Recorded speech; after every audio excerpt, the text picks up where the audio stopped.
button. The button's been pushed.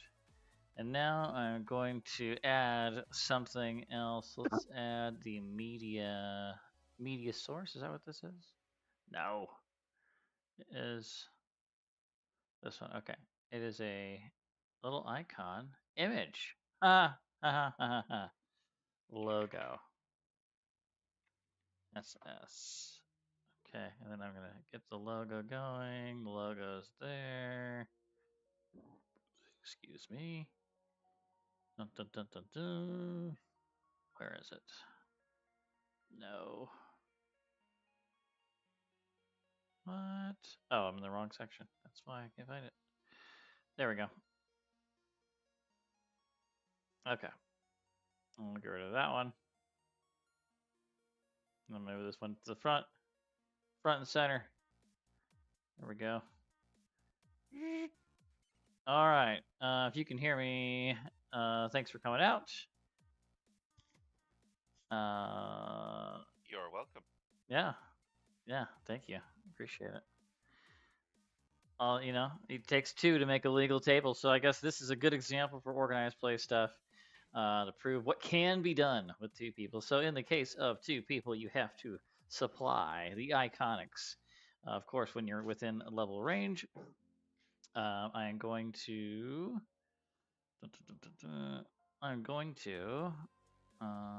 move it over to the right screen. We'll introduce some characters and then we'll get this show on the road. I do want to tell everybody that we do have two other things going on. So let me show those two things real quick. Let me pull this up. Where is it? There it is. I was doing a fundraiser for the convention I just ran using Extra Life. So if anybody who's watching in the chat wants to donate some funds to that, I'll put a link out there and you can do that. And you can help these guys out. So, $1 for rerolls, $2 to force me to reroll, $5 if I murder them, that you can bring them back to life. Of course, $20 to get a guaranteed natural 20. So if you want to do that, you can do so at the link that I will put in the chat right now. And there it is. I wish I could. It's all good. It's there. So I would spend the money to get a bunch of rerolls on you. Just on me. Yeah, I don't blame you. I saw that Caleb there. That's what he spent his money on. It was super fun to do that. I used them in Cavern of the Sundered Song when we had a bunch of monsters going around us. It was great. Anyway, let's talk about some characters. The other character that we have here is going to be, let's start with this big giant bear. But I need to switch it over to the right thing. Here it is. Boom. There's the right thing. Now I can see the giant bear. Okay. Giant bear. You have a name. What is your character's name? He says telepathically, I am Rorg. I am here to protect you. Keep you alive. I am a soldier operative. I used to be a what was it? Rorg had been found abandoned on the streets at a young age. He was adopted by the Rogue Consortium, trained as a ruffian. Basically, he was a bully and used his height and weight to push people around, pay for protection in the Rogue Consortium. He was caught, and because he was still a minor, he was given over to an ex-soldier who taught him soldiery. He joined the military and stayed only a year before leaving and joining the Starfinder Society. Since then, he has been able to show off his skills that he has learned from both as a rogue and as a soldier. He doesn't talk much, and when he does, it is always with his telepathy. Awesome. Then we have this guy right here, Mr. Orange Joe. My name is Orange Joe, or so they have designated me. My programming comes from the not-too-distant future, where we have observed the Starfinder Society in its corruption, committing atrocities of great evil. In order to prevent these acts from transpiring, my programming has been sent into the past to occupy this robotic body that I may identify the traitors who either betrayed the society to cause such events, or who are willing to betray the society to prevent such events. So I will find the traitors. And Orange Joe glowers dubiously at the canister hung from Cascadai that contains the larval chick.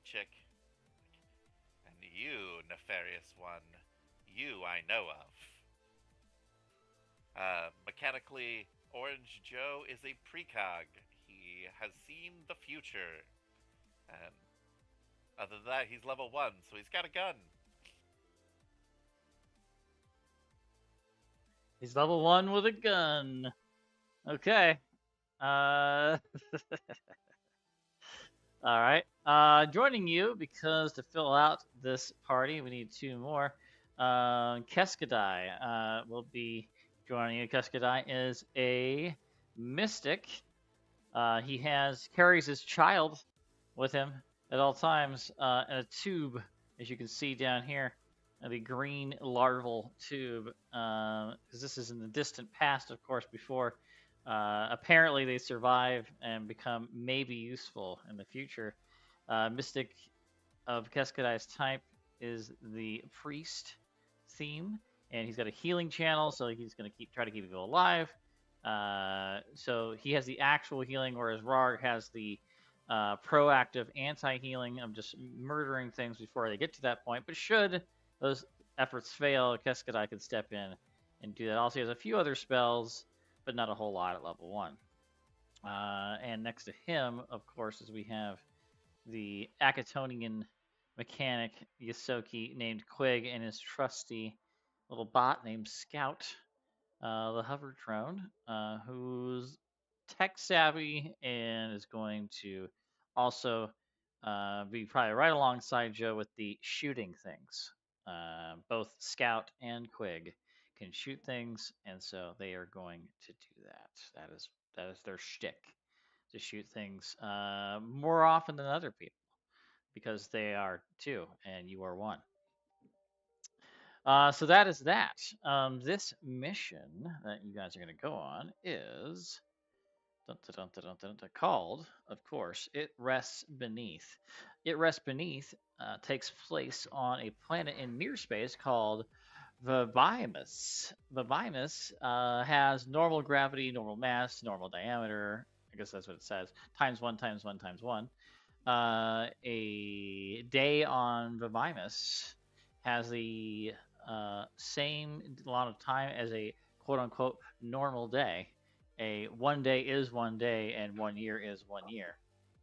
It's rich in mineral resources and boasts a diverse ecosystem with highly varied native life. Species of sloth-like marsupials on the northern continent are approaching sentience, or sapience, I'm sorry. A massive plateau on the southern continent is actually something else that you will discover in the near future. Can't give it all away. To get started, you are finding yourself, because this is during the season of Scoured Stars, you find yourself on a version of the Master of Stars, which is the largest ship in the Starfinder's fleet, that is currently being repaired. As you approach in the shuttle, you can see there is still scaffolding around many parts of the Master of Stars, and you can see crews out there diligently welding away and taking things, putting things back together. After you arrive inside the Master of Stars, you make your way up to the deck where you find Fitch. Fitch, of course, looks like this right here. Leader of the Wayfinders faction and grandmother to so many children. So many children. she offers you a plate each with bread, jams, and other sweet pastries. And as she's offering this to you, of course, her nuisance grandchildren enter the scene and try to snatch them from the plates that she's offering to you. A few of them do successfully grab a few of them, and she takes one plate and hurls it directly at her grandchildren, who snicker and laugh and run away down the hallway. But then she turns around and pulls out a separate plate that she knew. I knew this would happen, so I made sure that I had enough for you when you got here. Before one of them, before they leave, I snatch a few of them and hand them off to some of the kids. Oh, you're in cahoots with them. I'm gonna put that in my report. The Mimus. Orange Joe has drawn his rifle and has a bead on a small toddler. Like, I see. Traitors in their midst. Yes. Traitors in training, these young whippersnappers. She, being Fitch, pulls out, has a. She has a little kind of AR rendition of the planet Vamimus for you all to walk around. It's a hollow projector showing this planet.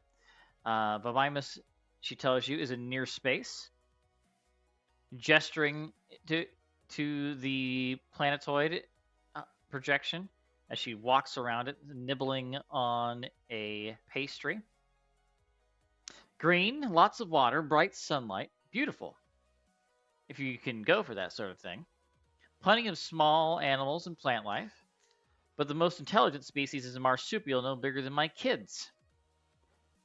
And they look kind of like sloths.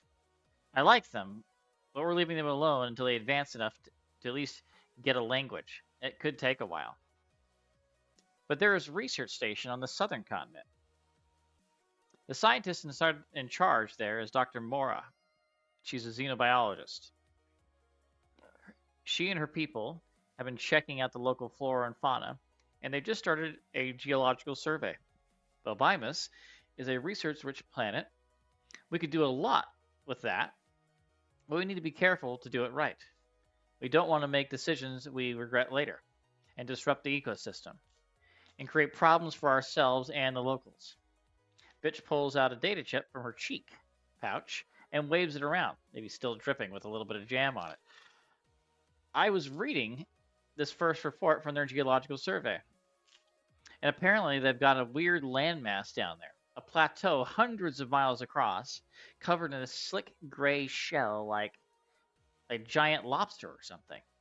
No water or plant life at all, and maybe it got blasted by some kind of curse? I don't know.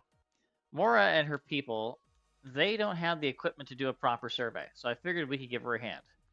I'd like you to take some vehicles and some survey equipment to Dr. Mora and her people on Valbimus and help them get to the bottom of this mystery. Raising her hands and shaking her head, Fitch goes on. I know, this doesn't seem like the sort of thing that a bunch of superstars like you usually go for, but there's no first contact to figure out and no swarm army to blast to smithereens.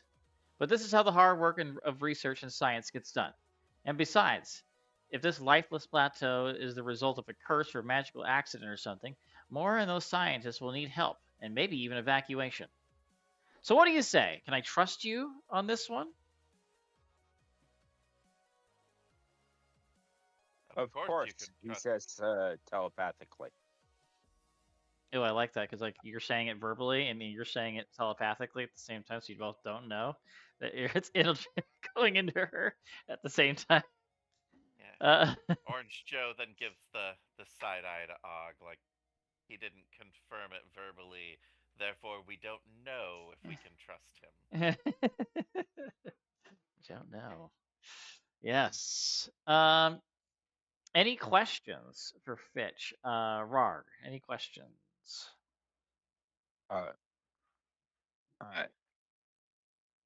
Seeing the side-eye glance, he just looks at Orange Joe and says telepathically to both of them at the same time,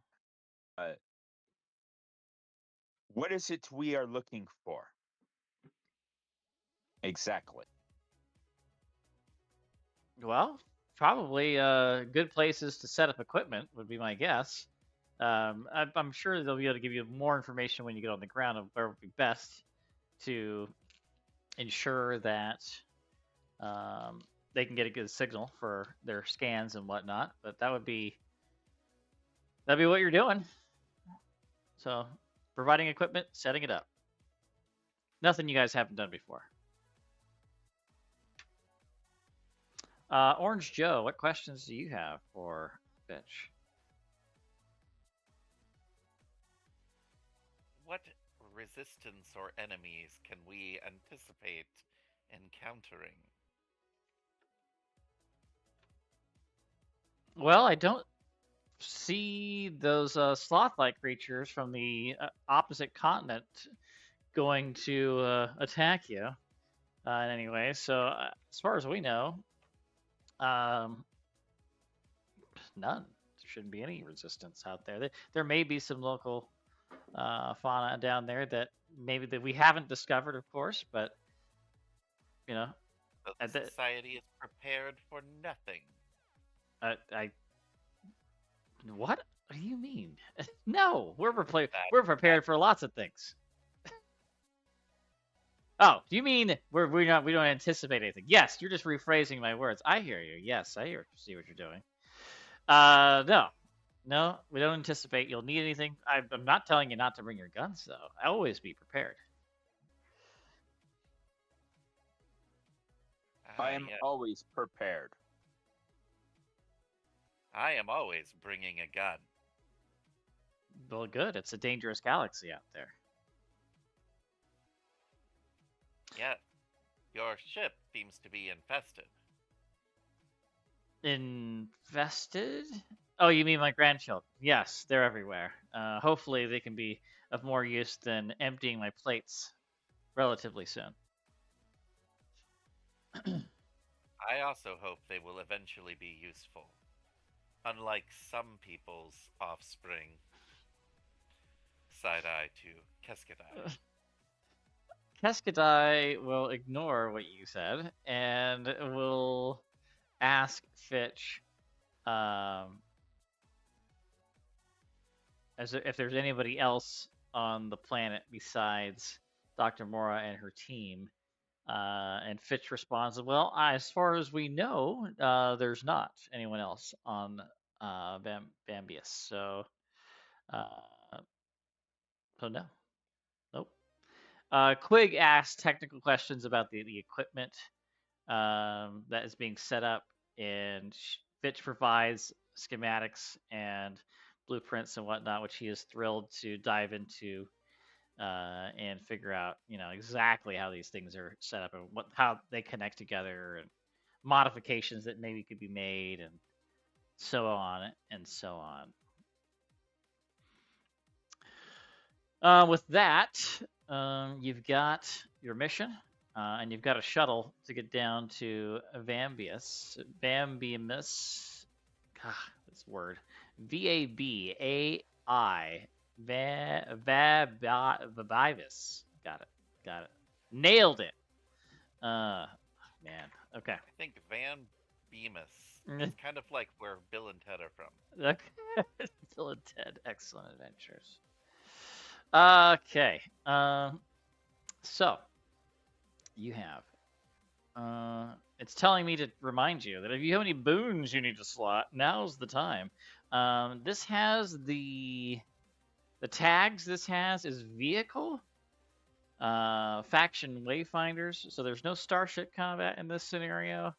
But I can tell you, reading through this scenario, if you're thinking about bringing a vehicle-based boon, I would probably pick something else. So there's that. If you've got a boon that you think applies, great, bring it with you.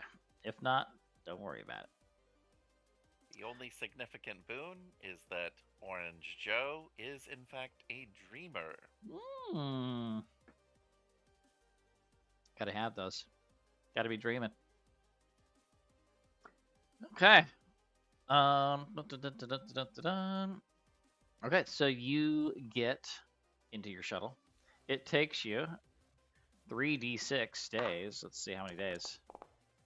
It takes you 4 days from the Master of Stars to get to Vivimus. And as you are getting closer to the planet, you can do a cursory scan to confirm what Fitch told you about it, which does reveal the exact same information. It's a temperate planet with considerable surface water for a sec. and a variety of native life. It looks like a perfect colony world. There is, however, a strange geological formation, which is a stony plateau that covers approximately 85,000 square miles on the southern continent. Within a few minutes of becoming close to the planet, you are contacted by Dr. Mora, a lead scientist at the research station. She lets you know where to land the shuttle, and that and when you get closer to landing it, you can see that most of the buildings are kind of half cylinders. They're all made of like prefabricated parts that were shipped here. So there's nothing like being built with materials gathered here from the planet. Everything is from off-world. There is, however, a basic chain link fence that surrounds the compound, and an improvised exercise track that loops around the entire campus, so you can go for a jog if you want to. All right. After you land, you are met by Dr. Mora. Dr. Mora leads you inside. She has a sloth-like creature, but she also has her daughter, which she introduces to you as Little Mina. Little Mina is super wide-eyed and excited to meet real Starfinders. She's heard a lot about all of you. Not you specifically, but just the society as a whole and all the adventures they go on, and she's excited to be around you and just glom onto you maybe a little bit. Dr. Mora leads you inside, and she's got a little handheld device, and she also has a holo projector that she's using this handheld control to navigate through. And she flicks it on and tells you that this is Big Mina. You probably saw it as you came down from orbit. The plateau is covered in gray calcium compounds, somewhat like a shell or a bony crest. There's nothing like it anywhere else on Vivimus, and frankly, we're not sure what to make of it. But that's where you and your equipment have brought us come in. The image of the plateau rotates to a top-down perspective, and 3 circles of light appear. The survey equipment will allow us to construct 3 towers, one at each of these locations: the Forsaken Canyon, the Windy Cliffs, and this dry riverbed. Once the scanners on the towers are calibrated to the computers we keep here at the station, we'll perform a deep scan of the entire plateau, going down thousands of feet. We'll have a 3-dimensional map of a Big Mina's interior. We'll know the chemical composition of the soil, and hopefully we'll figure out whatever caused this formation to appear in the first place. We have an office pool going, and right now the popular choice is some kind of magical accident, but my money is on an anomalous weather pattern. Anyway, those Entercycles and Explorer buggies that you brought will be handy to travel across the plateau, so use any combination of them that you want. We're currently loading them up with all the equipment you'll need to raise the towers, plus some climbing gear just in case. Once you arrive at the scan location, you'll need to assemble the tower and calibrate the computer. I can help you with that last bit from here. We have 12 hours of daylight left, and while I'd love to knock this out in a day, you don't need to be reckless. You can bunk on these sofas if you need to for the night. There's one other thing. It's probably important, but just in case. Probably not important, but just in case. We found a small abandoned starship a few months back. It was centuries old and clearly of Kasathan in origin. It didn't crash. We think the pilot landed safely, but there's no sign of what happened to them. Whoever it was must be long dead. So I think that's everything. Do you have any questions for me?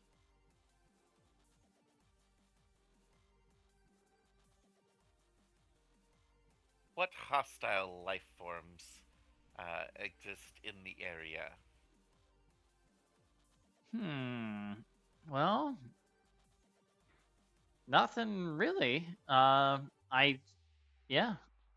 You'll see probably, well, most hostile life form is this little guy probably when he doesn't get his snacks, and she holds up her little sloth-like creature that she has, Orange Joe has laughing. his rifle like up and has a bead drawn on it while she's cracking her joke, and then it becomes clear he took her too seriously very quickly. She goes, "No, no, no! It's a joke." Well, what I can tell you is that this is Bud, and his mate is Becky, and they are visitors from the northern continent. Their species aren't yet sapient, but they are on their way. Right now, Bud's pretty good at using a stick to get insects out of the ground, but eventually he and the rest of his species could be farming, building towns, or doing whatever else expresses their evolving culture. We have avoided interfering with the species overall, but we do want to know more about them and maybe find a way to communicate. So we brought Bud and Becky here for a closer look. They're easy to get along with, though, and my daughter really likes them. And little Mina, she's like, yeah, I do like them. We like to play. Well, at least I think they're playing with me. What? What about Rar? Are you back, Rarg? Yes, I'm back. Okay. Do you have any questions for Dr. Mora? Not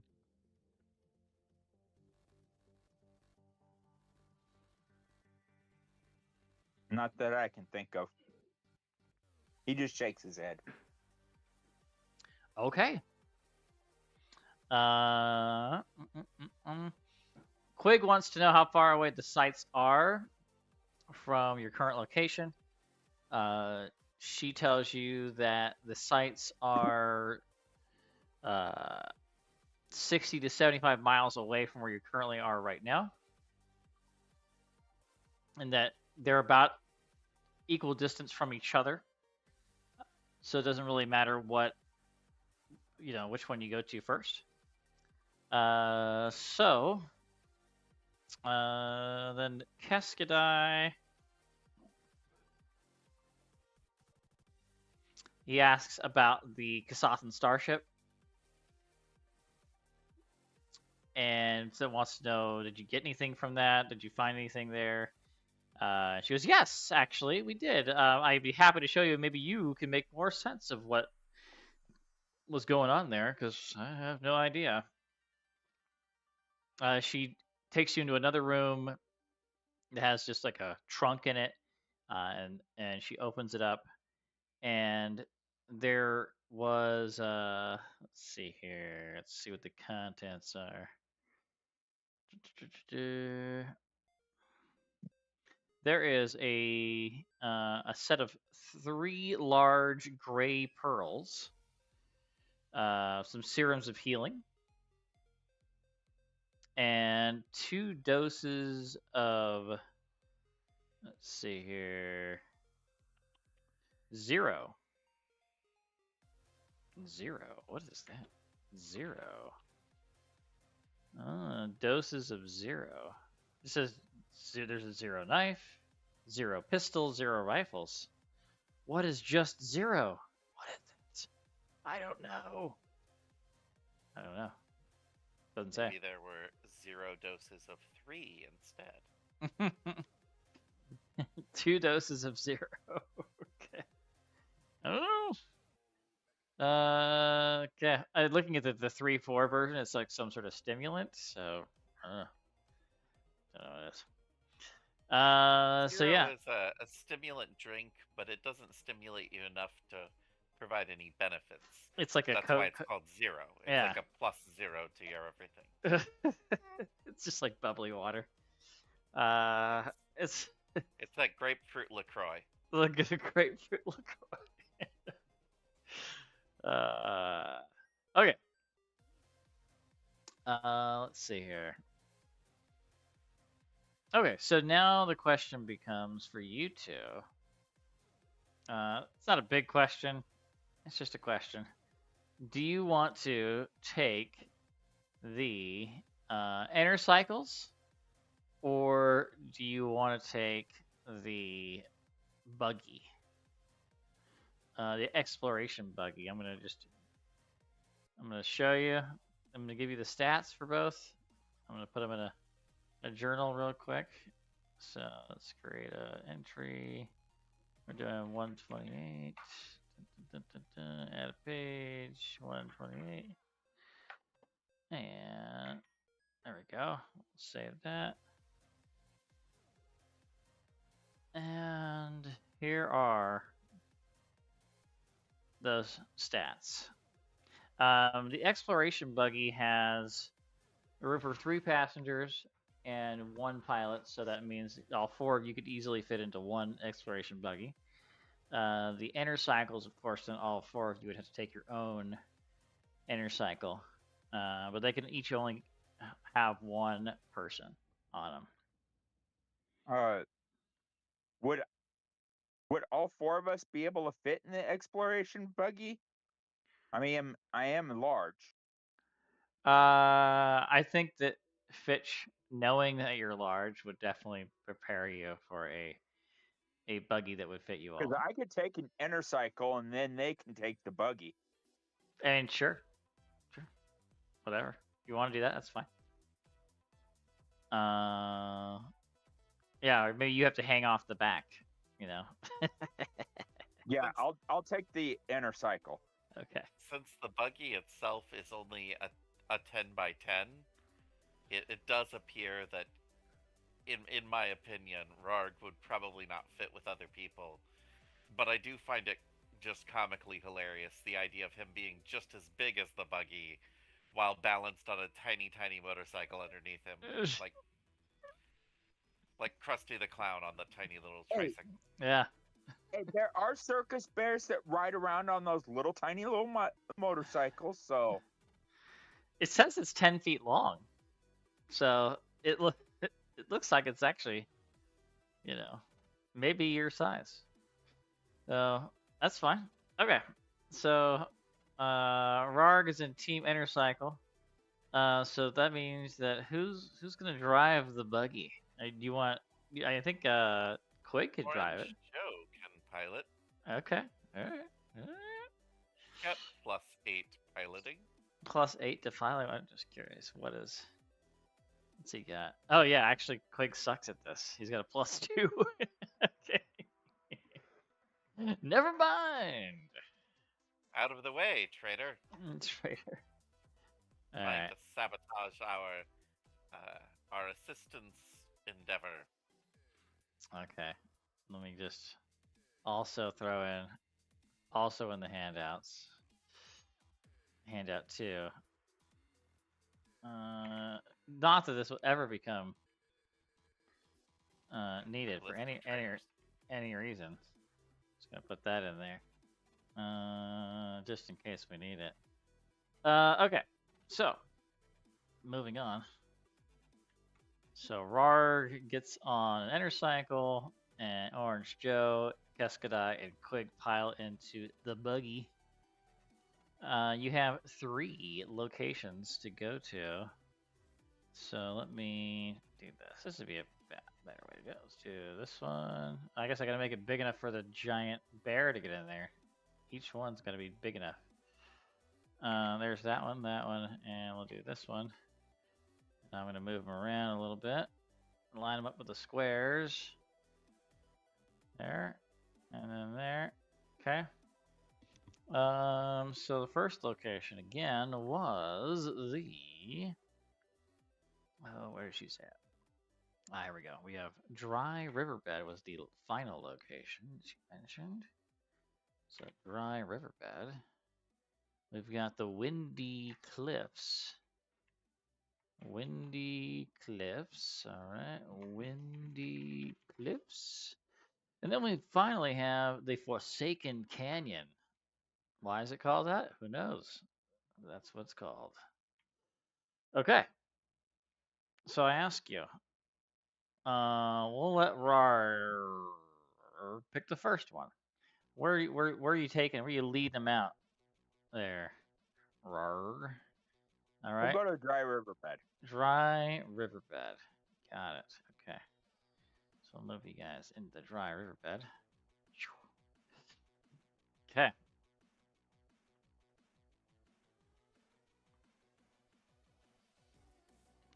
All right. So, piloting.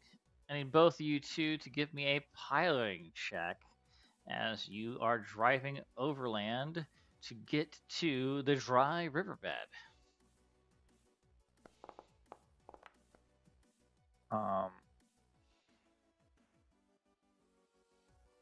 25 is great. Fantastic.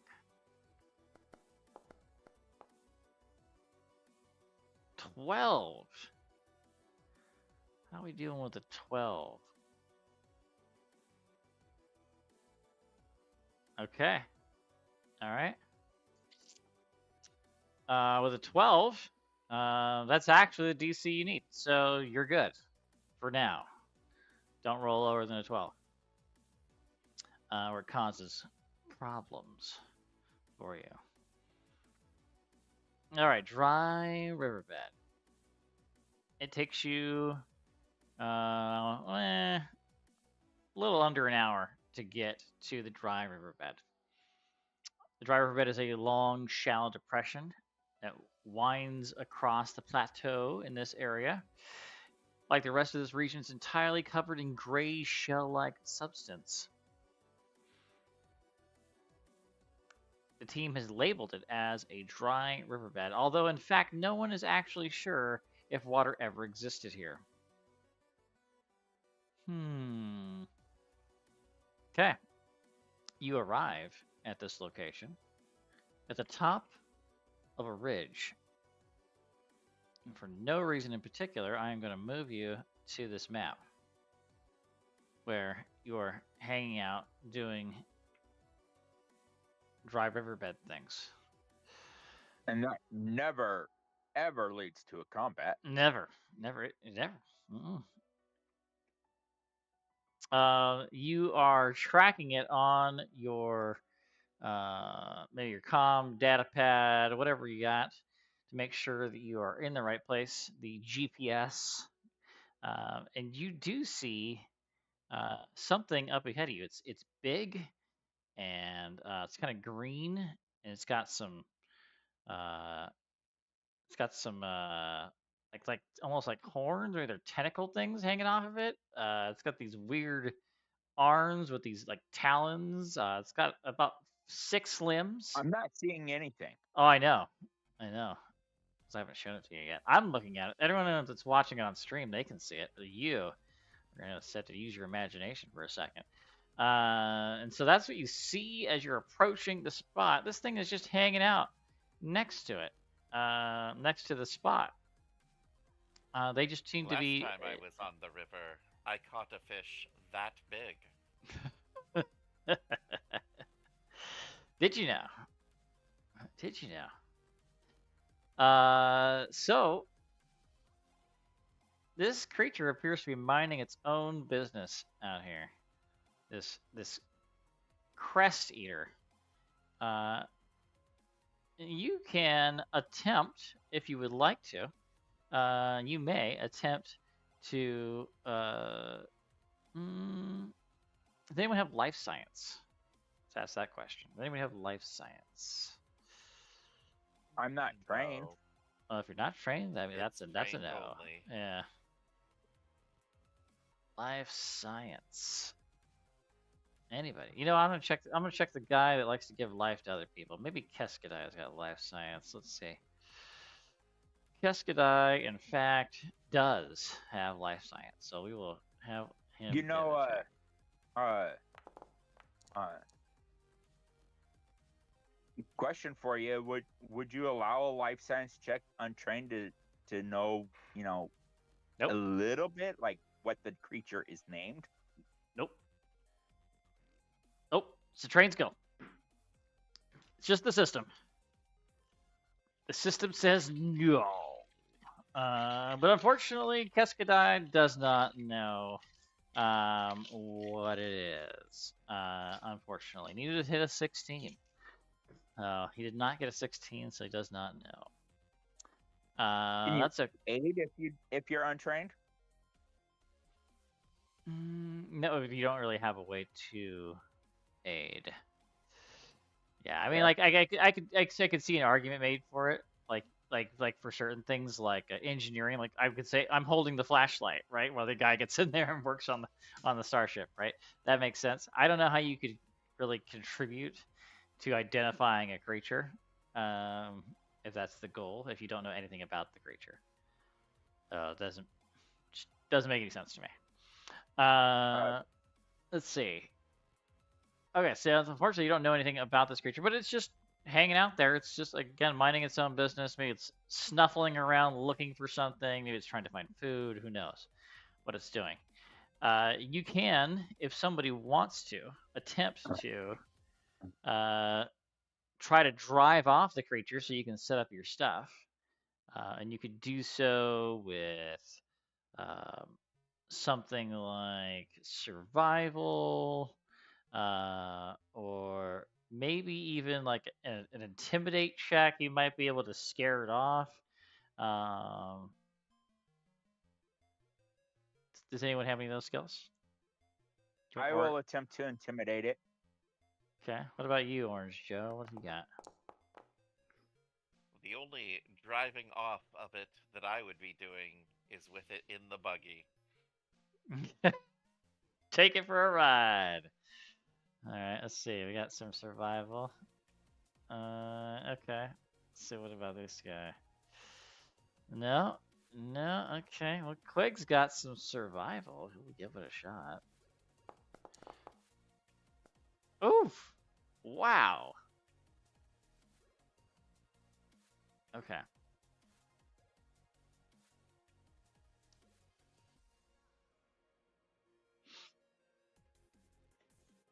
It would appear they have a very impossible DC to meet here. +7. What's your plus there? +8? Wow. Yeah, okay. The DC is 26, if you can believe it or not, for this. So it looks like they don't really want you to succeed here. So, it is what it is. So I'm gonna actually move you guys up a little closer, because if you're trying to deal with it, you'd be closer. And so what we will do, because it is now responding with, as I mentioned earlier, it's hungry, this thing. So it is what it is. I might just end the scenario right here at this point. Let me see. It's got to be an adjustment, a 6-player adjustment, or a 4-player adjustment for this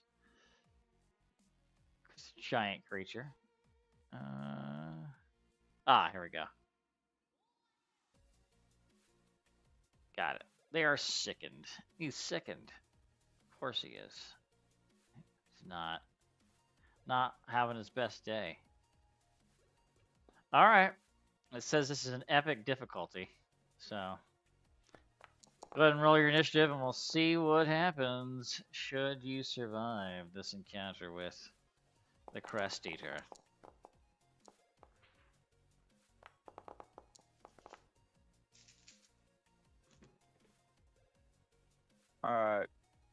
Can I use intimidation since I was attempting to intimidate him? Nope, because that's not how the system works. First edition, you got to use your initiative bonus. Second edition, you can always change your initiative for different things.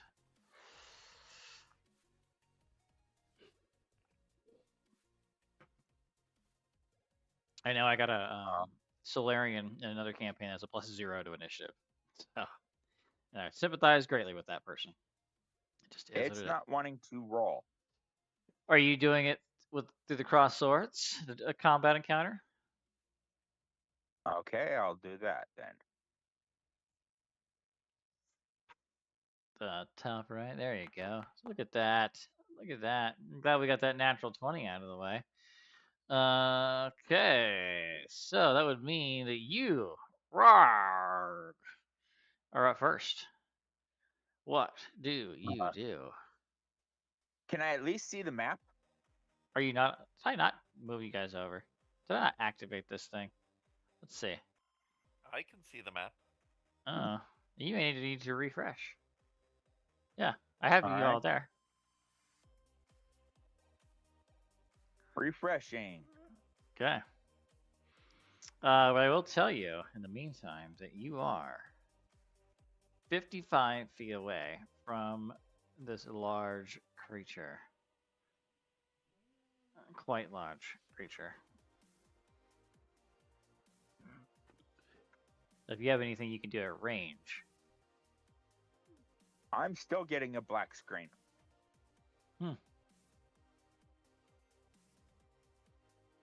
Well, why don't you, tell you what, I'll put you on delay, but I won't change your initiative roll for now. If you want to keep messing with it, and see if you can get it to go. In the meantime, I will move to Orange Joe while you battle the forces of the internet. Orange Joe, what do you want to do? Well, first, I will take my move action to move forward to this point. And then I'm going to act in a way which may be very beneficial or may ensure our demise, because perhaps I'm a traitor, perhaps not. But I have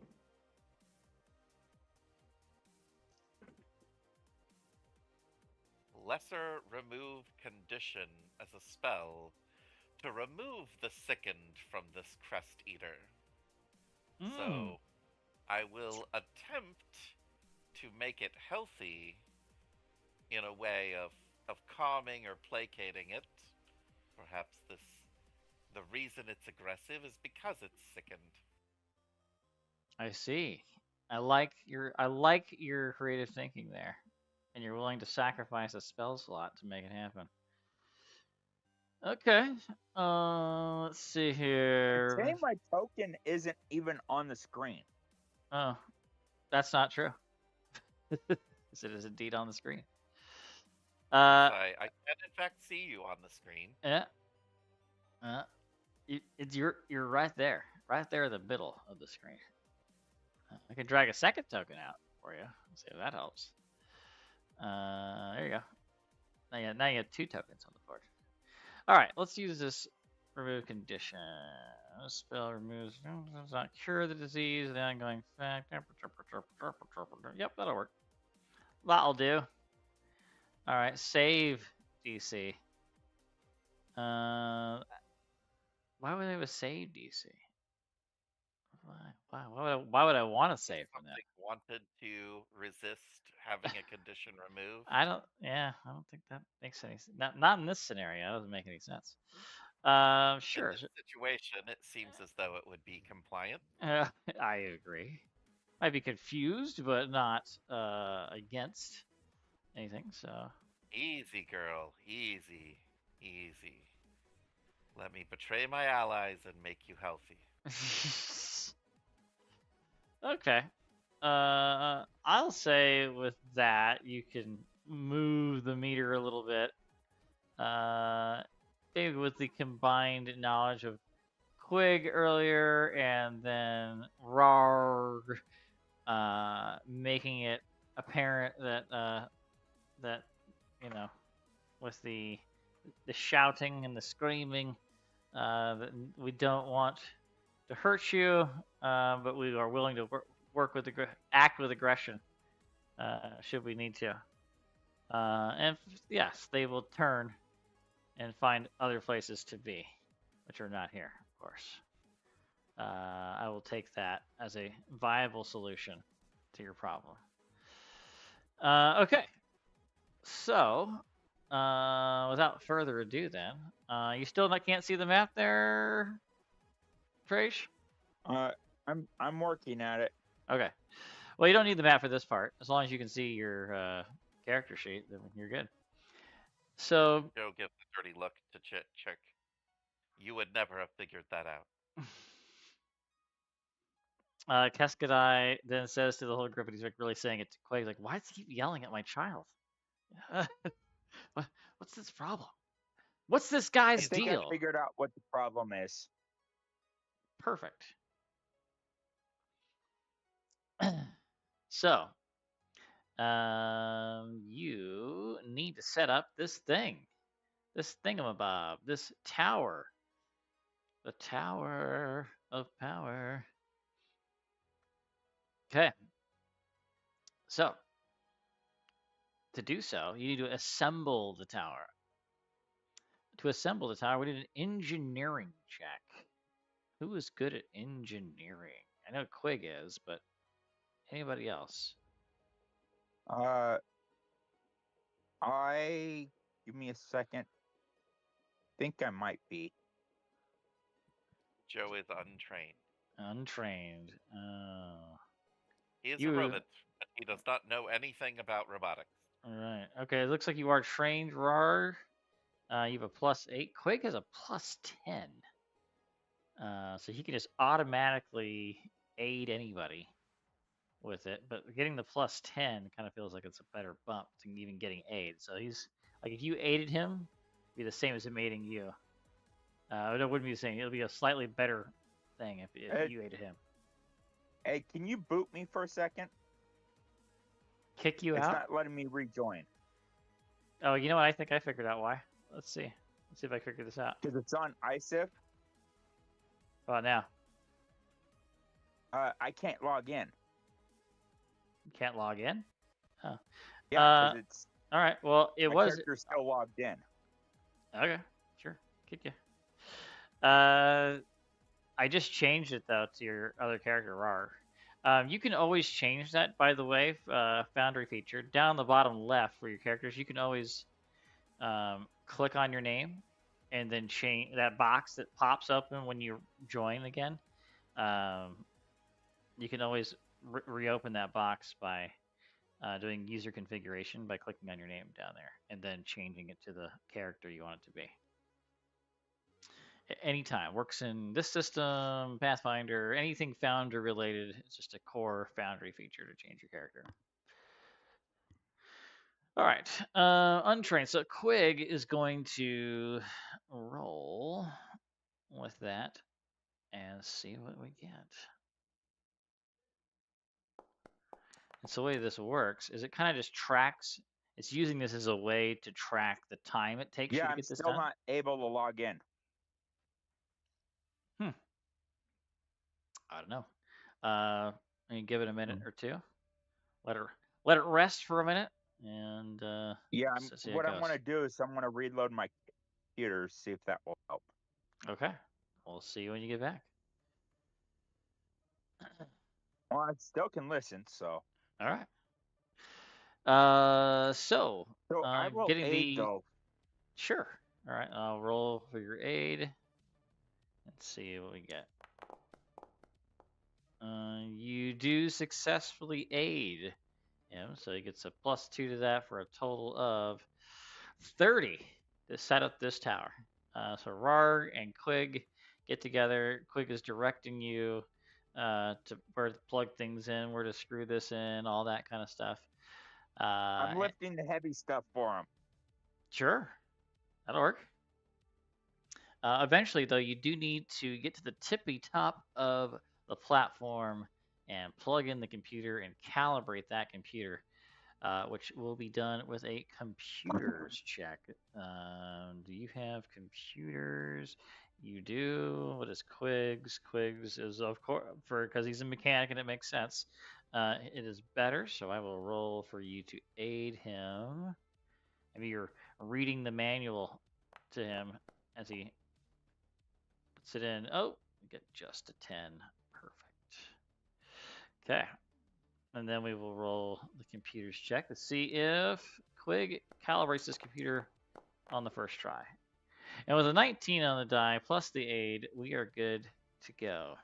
You have got the first tower built and calibrated. You did it on the first try. I'm still not being able to log in. I'll log in on a different. Is it showing that you're logged in? Is that why it's grayed out or something, or what? Yes. That's weird because on the table it doesn't say that. Weird. All right, well, try somebody else. Try like one of the player 1, 2, 3, 4. Try one of those. Yeah, I'm coming in as player 1. Okay.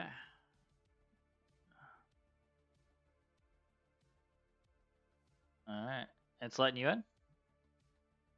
It's downloading the world data right now. Okay. And I will make you character.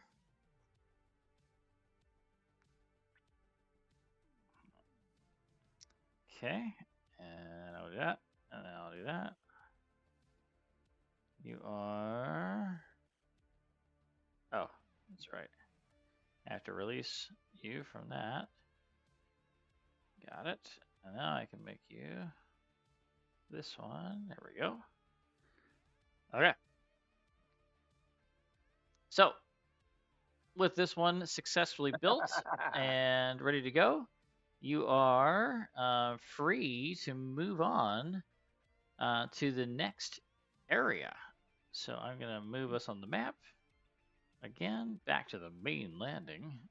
And Orange Joe, you get to pick this time. Would you like to go to the Windy Cliffs or see the map this time. Forsaken Canyon? I feel like the Forsaken Canyon got a bad rap. You know, maybe it's got some worthwhile features after all. We'll find out. You can't just give up on whole canyons. Right. I hear you. Hear you loud and clear on that one. Okay. Well, off to the Forsaken Canyon, which means, of course, I need some more piloting checks by the pilots of these buggies and entercycles. So, Rarg and Orange Joe, will you please give me a piloting check?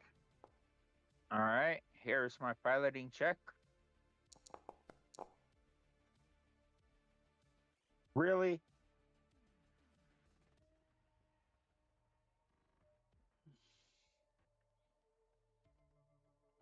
Okay. Rarg, could you give me another piloting check, please?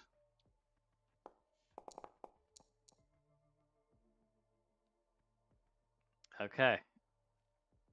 It takes you a little bit longer to get to the Forsaken Canyon. You realize, Rarg, that for some reason, the transmission on this entercycle is not switching past first gear for a while. But finally, you figured out how the controls work. It had somehow been switched into manual mode.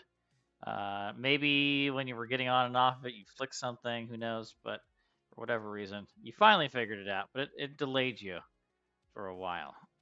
So we're gonna just again, for absolutely no reason, I'm just gonna mark some things there so I know it's time. Let's write the word time.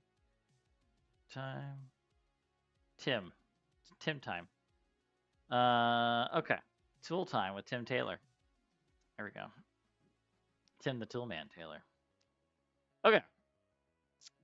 A lot of T's. You head to the Forsaken Canyon. That is super duper forsaken. It's so forsaken, this canyon. All right. You arrive at the Forsaken Canyon. Like the rest of this plateau you've been driving across, the Forsaken Canyon is bleak and lifeless. The ground is covered again with a gray substance that resembles the shell of a lobster or the surface of an oyster. But here, in this particular spot, the ground slopes steeply down into a wide canyon. So instead of, I think this map is actually an old Pathfinder map that shows it going up. I would imagine it's actually the opposite. This goes down instead of going up. However, they do want you to erect this tower in the center of this thing. So let me drag you all out onto the map. There is Rarg. There is Orange Joe. There is Keskadai. There is Quig. And of course, his trusty companion, Scout, is along with him. Yeah, for some reason it's not clicking over for me. Oh no. I can at least roll my rolls, but I have no vision whatsoever. Bummer. That is a bummer. Okay, well, as you're driving up the hill, my pilots, that's Orange Joe and Rarg, if you could give me a perception check, I would appreciate it. All right.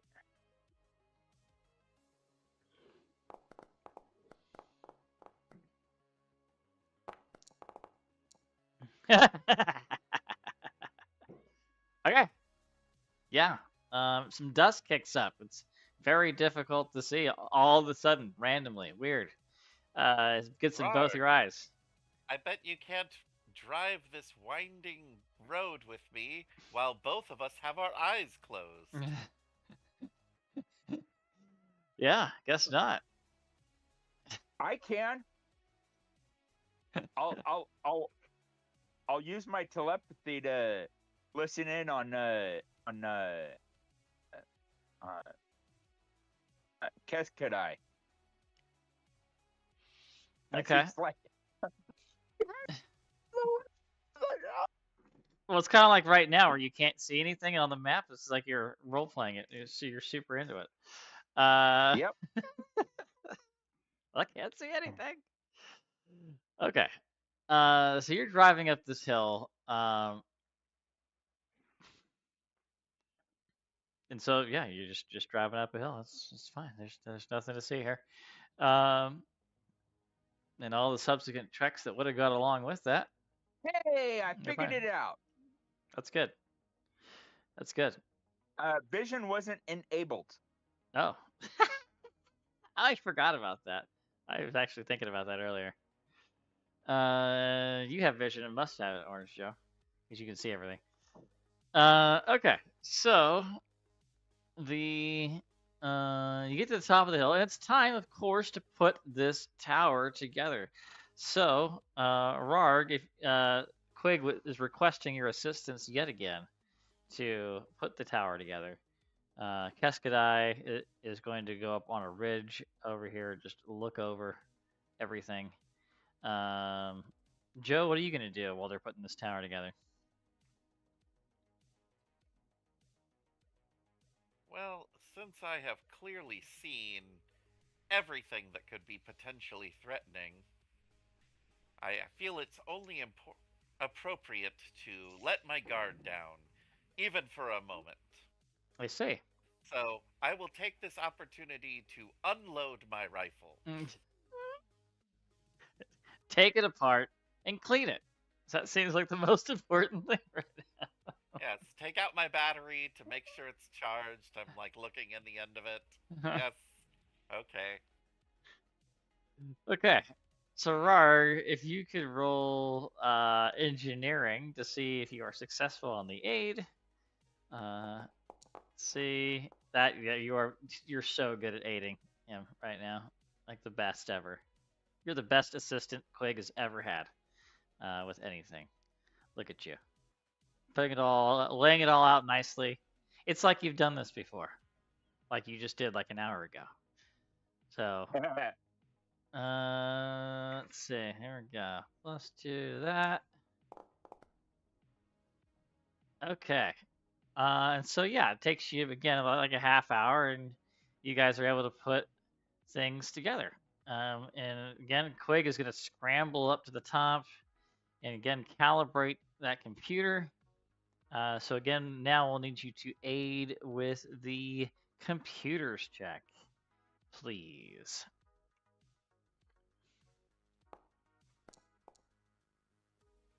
Okay, perfect.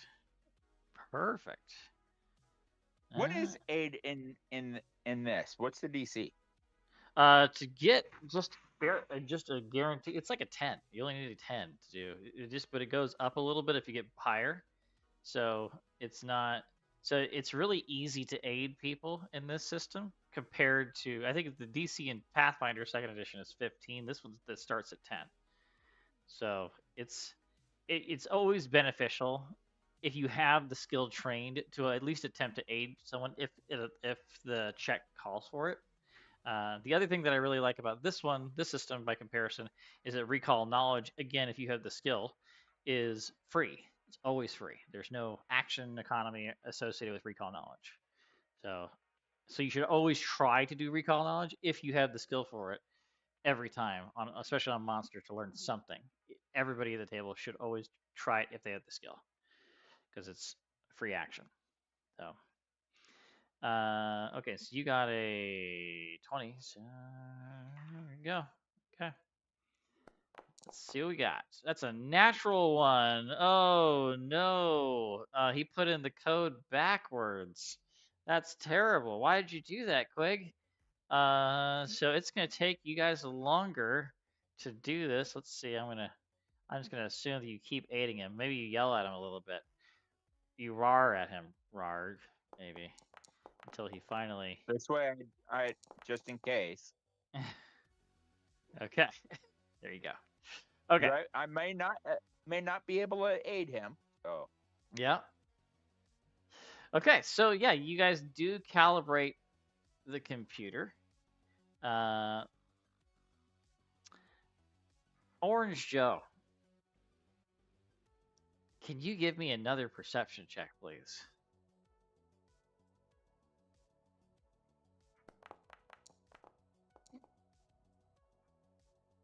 It is a beautiful day out there. I am too distracted by focusing on Chick and waiting for his first grand nefarious move. Mm.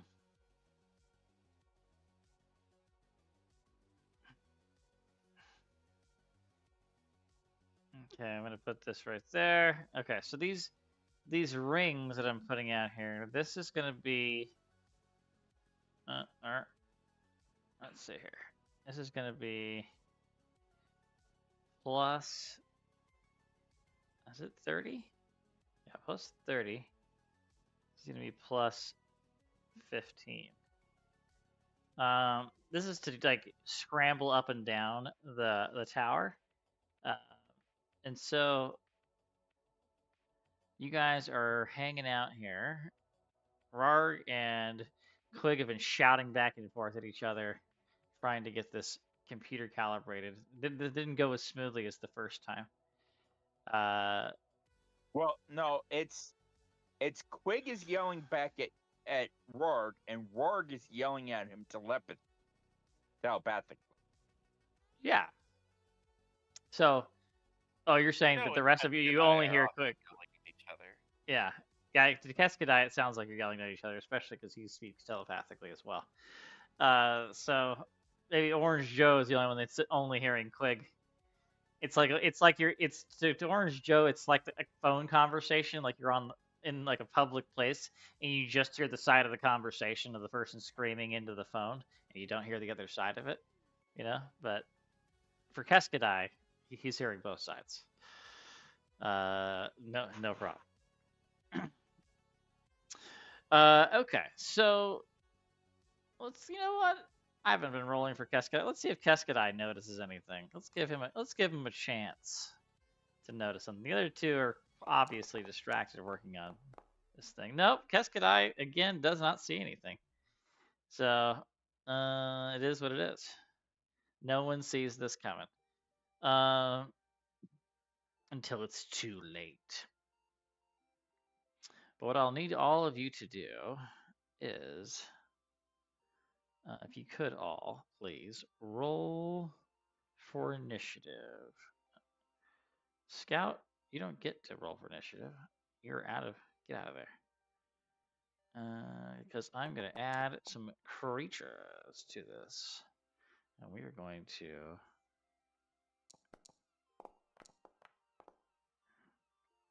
Wow. I'm too busy with the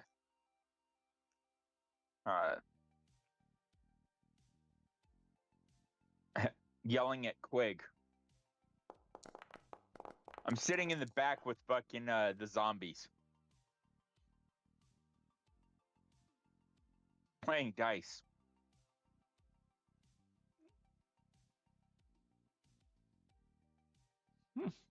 Playing zombies with Have dice. you ever What are you talking about? You've never seen that meme? No. There's a meme in Pathfinder, or D&D, where people end up rolling dice, and it shows the cleric who rolled a natural 1 all the way in the back of the room, next to a zombie, and they're shooting dice, and the fighter's like, "What are you doing?" He goes, "I'm just waiting my turn with the zombie so we can go." And it's the joke is that he rolled a 1, so he's going basically at the same time as zombies.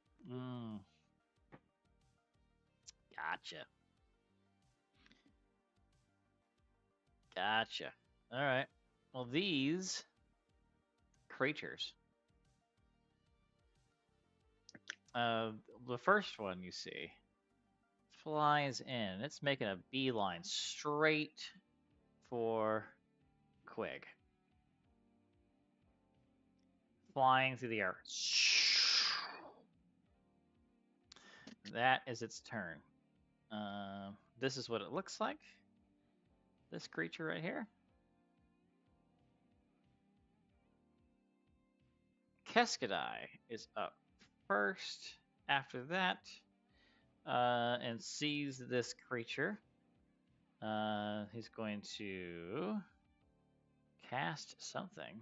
He's going to cast, well, he's got telekinetic projectile, so why not? He's got a gun too, so actually he's going to, as a move action, he's going to draw his pistola. And I don't think he's got good range on this thing. 30 feet, yeah, that's not gonna work.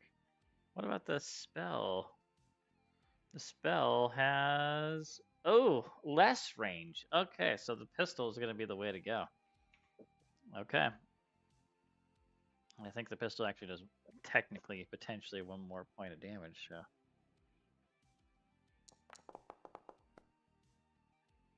Oh, would you look at that?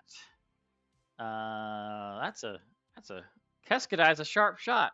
He leans over, looking at the little larval tube. He goes, "Watch this," and he fires, shoots at the pulsecaster pistol, and does 3 points of electricity damage to this creature right here.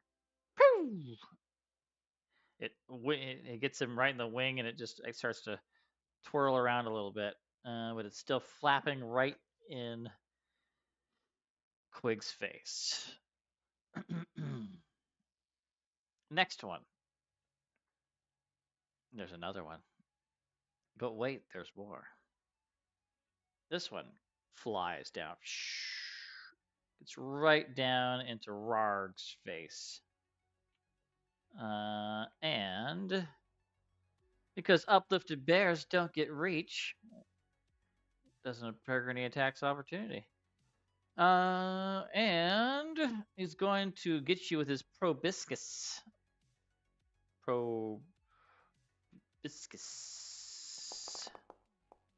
Not on a natural 1, though. He does not get you. You were able to dodge out of the way. It's almost comical how it was not able to make contact with you, but it did attempt to pierce you with its beak, like extremity. Quig gets a chance to do something. Scout's in the wrong spot. That's where I put him. That's what happened. All right. Well, Quig is going to take a step back. On his little platform up there. And then he's going to fire his pistola at this creature and see what happens. Hopefully it works. For you that have been playing on Foundry for a while, you might see the rolling to attack interface slightly different. You can now target things like you can in Pathfinder 2, which is great. So you might notice that. Although the available modifiers section, like the full attack and whatnot, if you put those in, it doesn't seem to work. At least that was the problem I was having the other day at Morgan's table. So anyway, but the targeting function should work. All right, so a 12 is a miss. He does miss that. But Scout is going to take a shot. I know actually Scout should take a step. Flutter. Zip. Get away from that thing. Okay. Stone goal number 3 is going to fly right there, and then might as well get you guys right here, right and Orange Joe, you're up. What do you do?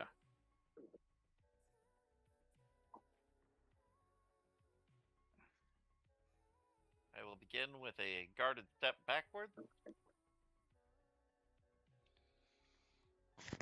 And then I am going to shoot this stone goal 3 often and attempt to see if I can prevent it from devouring Chick Chick. Yes, it's gonna jam its proboscis into that larval tube and drink greedily. How terrible would that be?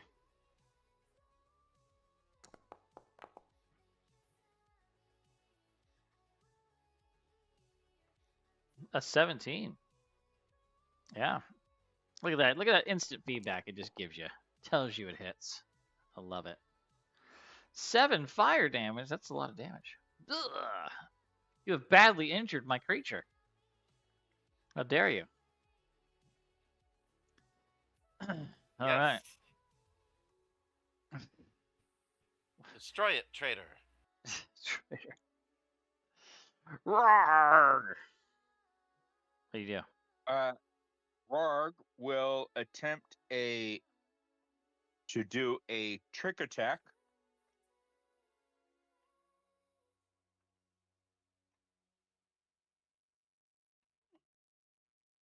Okay. Adding a +4 bonus.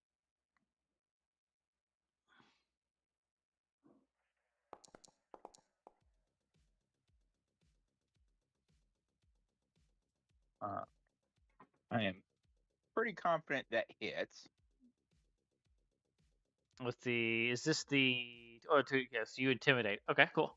Yes, it's a CR1 creature, so yes, so 21 or better, so you got 26. It is definitely tricked, or will be, when you land the blow. So let's see what you got. And then I will attack. Oh no! He will rip off his shirt to roll again. Okay. No. That's better. And then I will roll, adding my. Need to double check something real quick. Trick attack grants me a. Should be a D4. Yep, an additional D4. And that would make this creature flat-footed. So I put that on them.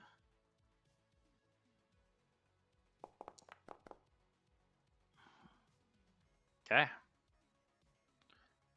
5 points of bludgeoning damage applied. You just slap this thing. Didn't see it coming. I'm going to say you backhand it. Get out of here. Get out of here with that. That trigger attack is a full action, so that is your turn. That brings us all the way back around to Stone Goal number 1, who does not like that Quig has escaped its grasp, so it flutters closer and is going to try to get Quig with the proboscis. Again, the natural ones. These guys suck. They only roll natural ones, apparently. That's its turn. I'm not going to talk about it anymore. Ugh. All right. Keskadai is going to attempt a recall knowledge on this creature and see what they can learn with a life science check. And that is not enough. Don't know what these things are. Never seen them before, which makes sense because it's an alien planet that no one's been to before. So, they are going to now step back, and then, now that it's closer, Rourke yells out, "What do you mean you don't know? They're giant mosquitoes." maybe, gonna use a spell slot to cast Mind Thrust. Gonna thrust to its mind. Okay, that's not horrible damage.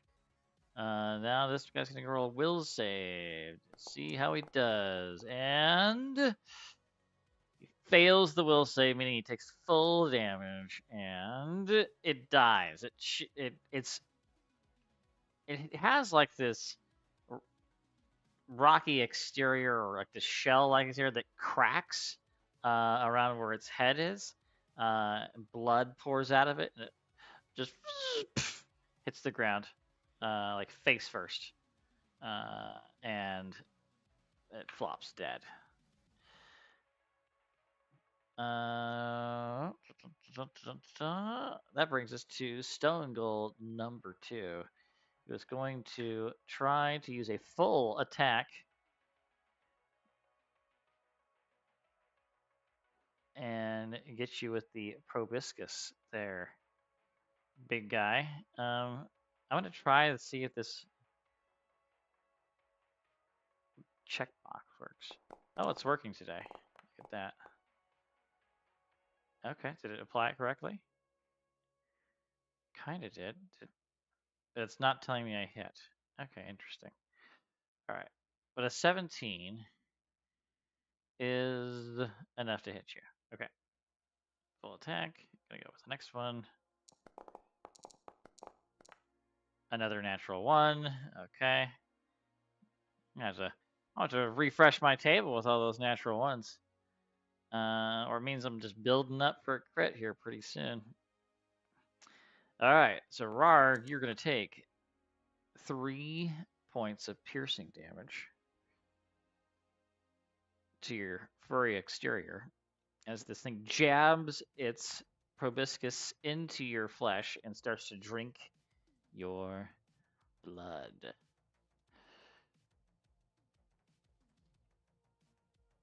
Okay. Let's see. Now, what will it do? What will it do? It'll be Quig's turn. Quig still has to deal with this silly thing up here. He's going to risk it. He's gonna yell at Scout, blast the thing! So he's gonna take 2 shots at this thing. Full attack. Full attack. Full attack. Go, go. Of course, that will trigger an attack of opportunity. Let's see. They both miss? They both miss. Okay, well, let's see. Reaction versus Quig. Oh, turn it off. Turn it on. Okay, there we go. Ooh, Quig gets stuck with the proboscis. Okay. It drinks the Asoki's blood for 3 points of damage. Okay, well then the little guy, little Scout, is gonna take his shot, or its shot, I should say, and hit. He actually hit it. 4 points of damage to the stone goal. Did not calculate. Try it again. There we go. Okay, that brings us to Orange Joe. Orange Joe. What does an Orange Joe do? Now I will draw down a bead on the stone goal, which is targeting Quig, knowing that we need Quig if we are to turn on and to install the future tower as well.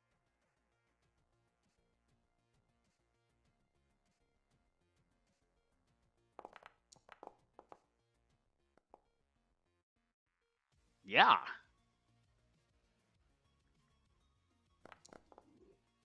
Mm. 7 points of damage to Stone Goal. At the top of the tower, flops down, rolls down the side. Flippity flopping the whole way. When it finally hits the ground down here, again, its like exterior kind of breaks open. The fleshy bits on the inside. That's how it's done, chick. Cascade Eye rolls his eyes at you and clicks his little mandibles in an annoyed fashion. Rarg. I will do a trick attack. So here is. I don't have permission to use any macros. Oh. So here's my. I don't know what's going on there. Yeah, just roll your intimidate, because I can do math, believe it or not.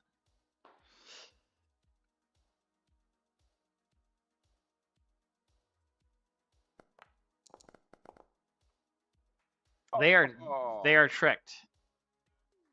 You know what's coming next, right? How you just rolled a nat 20 on that? Yeah, unfortunately. For those watching at home, this is called the Operative Special, where they roll a 20 on the skill check to trick their foe, and then a 1 on the attack roll to ensure that they don't hit for all that extra damage. Oh, man. Oh, man. I know. That's why It is frightened really badly. You're screaming at it? Okay. I swung, I missed. All right. But that goal is fucking frightened beyond belief. Okay, well, according to the rules, since it's a different creature, I could attempt the skill check again to identify this creature, because it's clearly different than the last one. What about that one? And I technically got it. Okay. All right. So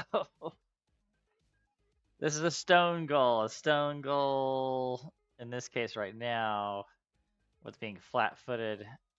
I guess it's not flat-footed anymore. It was flat-footed.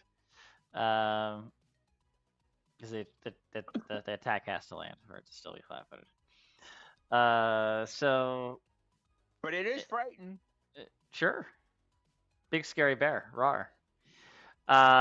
They have no weaknesses. They fly. And also, if they get you just right with the proboscis, wink, wink, it's got to be a crit. If they crit you, they have a ability that can inject chemicals into your bloodstream and liquefy your bones, which is super fun. And for all of you that may know about the crust eaters from earlier, those also have an ability very similar to bone melting type stuff. So it seems like this is not one but two monsters in this scenario that can liquefy your bones. So at the end of an afternoon, you could be very floppy. Yeah, you have to take on that ooze dedication really easily. There would be your excuse, right? My bones were melted by crust eater. All right, so that's what Keskadai does, and then gonna move, not to be outdone by Orange Joe. He's got to show his son that he knows what he's doing. He's gonna take a shot at this stone goal. Move, shoot. The shot goes wide, almost singeing the hair off of Rar's left ear. Stone Gull is going to again go all in on attacking the giant bear, who's terrifying him. Terrifying it. All right. Full attack. Go. Full attack. Go. Yeah. Okay. So it's not calculating the whether it actually hit or not when I do the things at the bottom. But I know that you have a 14 to both of those, so stabs twice and does 7 points of damage. Oh, you took damage earlier, so it's not applied right now. So what's the deal there? Oh, it is. Oh, there was something else on my screen. It's only showing the hit points when I highlight you. Interesting. Not the stamina points. Okay, how much more stamina you got? You got some more stamina. I have 5 of 15. Okay. All right. I'm working on you. Oh, it jabs you twice. Jab, jab. Jab, jab, jab, jab. All right. Quig is going to lean over the edge of the tower and shouts at Rar to get down as he takes a shot at the Stone Gull and misses. Then he's going to tell the bot, the drone, to get in there. Flies above. You can feel the air of the drone coming down on you a little bit. And then it's going to shoot at the goal after moving. And looks like that's a miss. And Orange Joe.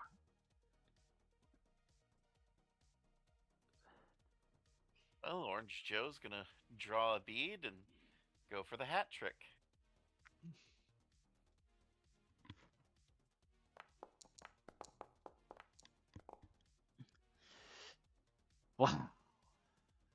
Wow. That was the threshold we needed to reach. 11. If somebody could roll. Hold on a second. Why is it? Oh, it's because they're going for KAC. I got it. I was like, wait a second. That ain't right. Because look at the semi-auto pistols. They're shooting real bullets. This guy. Poor Rark, too, who's like in the way. It's like everyone's trying to shoot like above and around him the whole time, you know?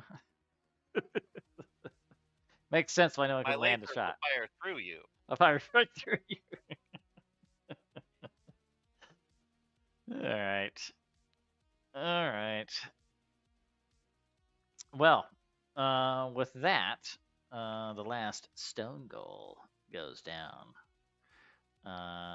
How's everybody feeling? I think the only one who's even down anything is Quig and Rarg. How you feeling about a 10-minute rest? You want to burn some of that RP there, Rarg? Did you get that stamina back? Or you want to roll out? RP. Your resolve points. You have, well, it says you have 0 of 3, which is not accurate. You have 3 resolve points. If you spend 1, you can get all of your stamina back. I will spend 1. You're going to spend 1. Okay. So, 10-minute rest. Boom. Rog takes a 10-minute rest. It means you're down to 2. And since you're doing that, Quig crawls down. He's going to do the same. Because half of his stamina is gone as well. So we will do a 10-minute rest. And we'll bring it to 3. Okay. That did not do what I wanted it to do. There we go. And you're up. You're up. Okay. Cascade is fine. Orange Joe is fine. Okay. So, tell you what we'll do. We will do the next area, the next Enter Cycle drive, and then we'll take a break. So, let's do that. I'm going to need Rarg and Orange Joe to make a piloting check. Pilot your happy selves down the road. Oh man. So Rar, you are just, you know, making that inner cycle go as fast as it can, and it's doing its best considering you're a large creature. But Orange Joe, you have maybe with Quig's help, you have made some modifications to the buggy, and maybe it's also because most of the equipment is no longer in the buggy, and you're able to just ramp that thing up. So it becomes a bit of a race between you two.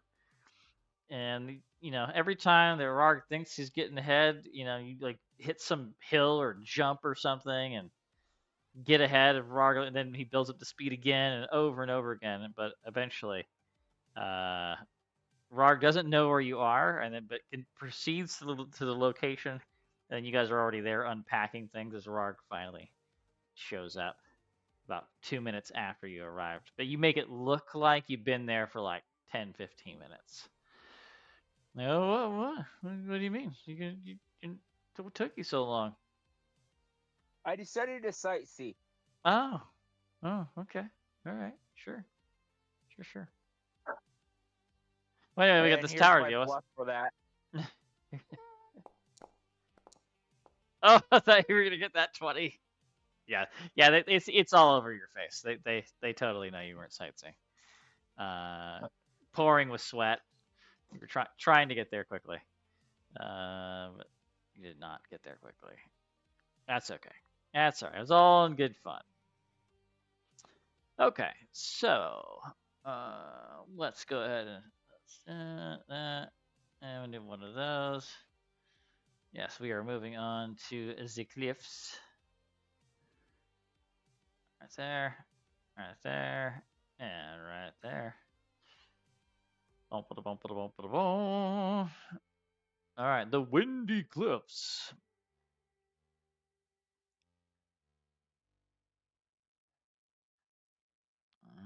Mm-mm.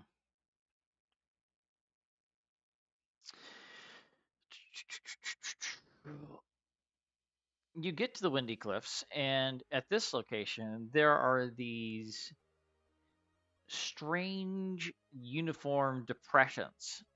Each of these depressions is exactly 10 feet long and 5 feet wide, and about a foot and a half deep.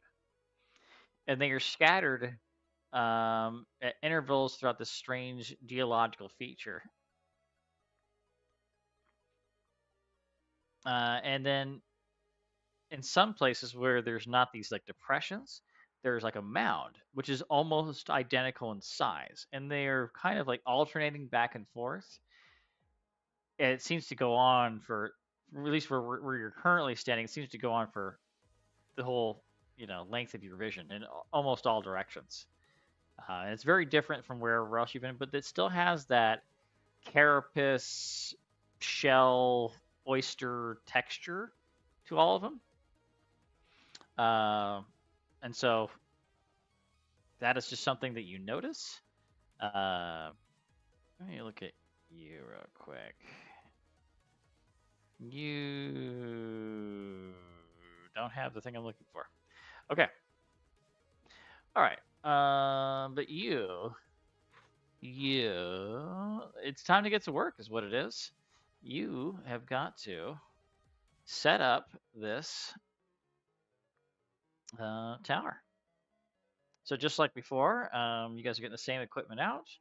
Quig and Rar are going to work together. What is Orange Joe going to do at this location while he's waiting ever so patiently for them to set up this tower and calibrate the computer?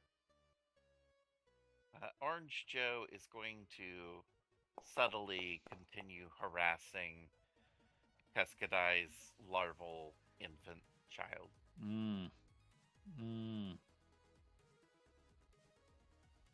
Cascadai is going to sit down and meditate.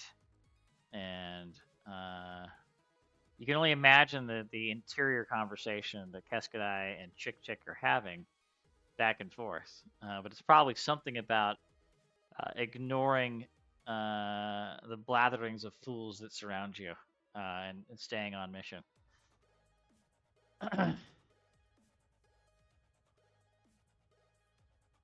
Okay. Rar maybe a little bit frustrated about what it took to get here in a quick amount of time. You weren't as helpful this time, but still helpful. Setting things up, moving things around, organizing them.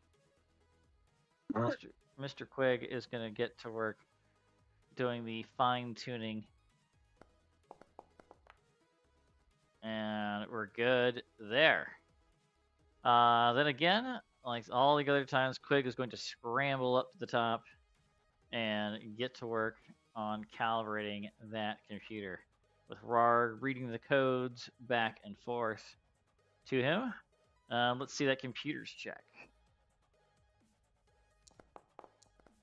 Perfect. And followed up with another great check. Okay, let's go ahead and mark that real quick.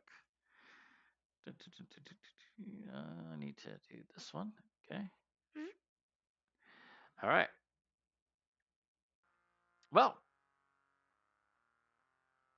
yeah, you are just about. He's about to scramble down from it when you hear what sounds like the wind picking up in the area, and everybody is going to need to give me a fortitude save right now, as the wind suddenly gusts so hard, especially for Quig, it's going to knock him off this tower. The rest of you, it's going to drag you and push you around. So, fortitude saves for everybody, please, to avoid being pushed around by the wind.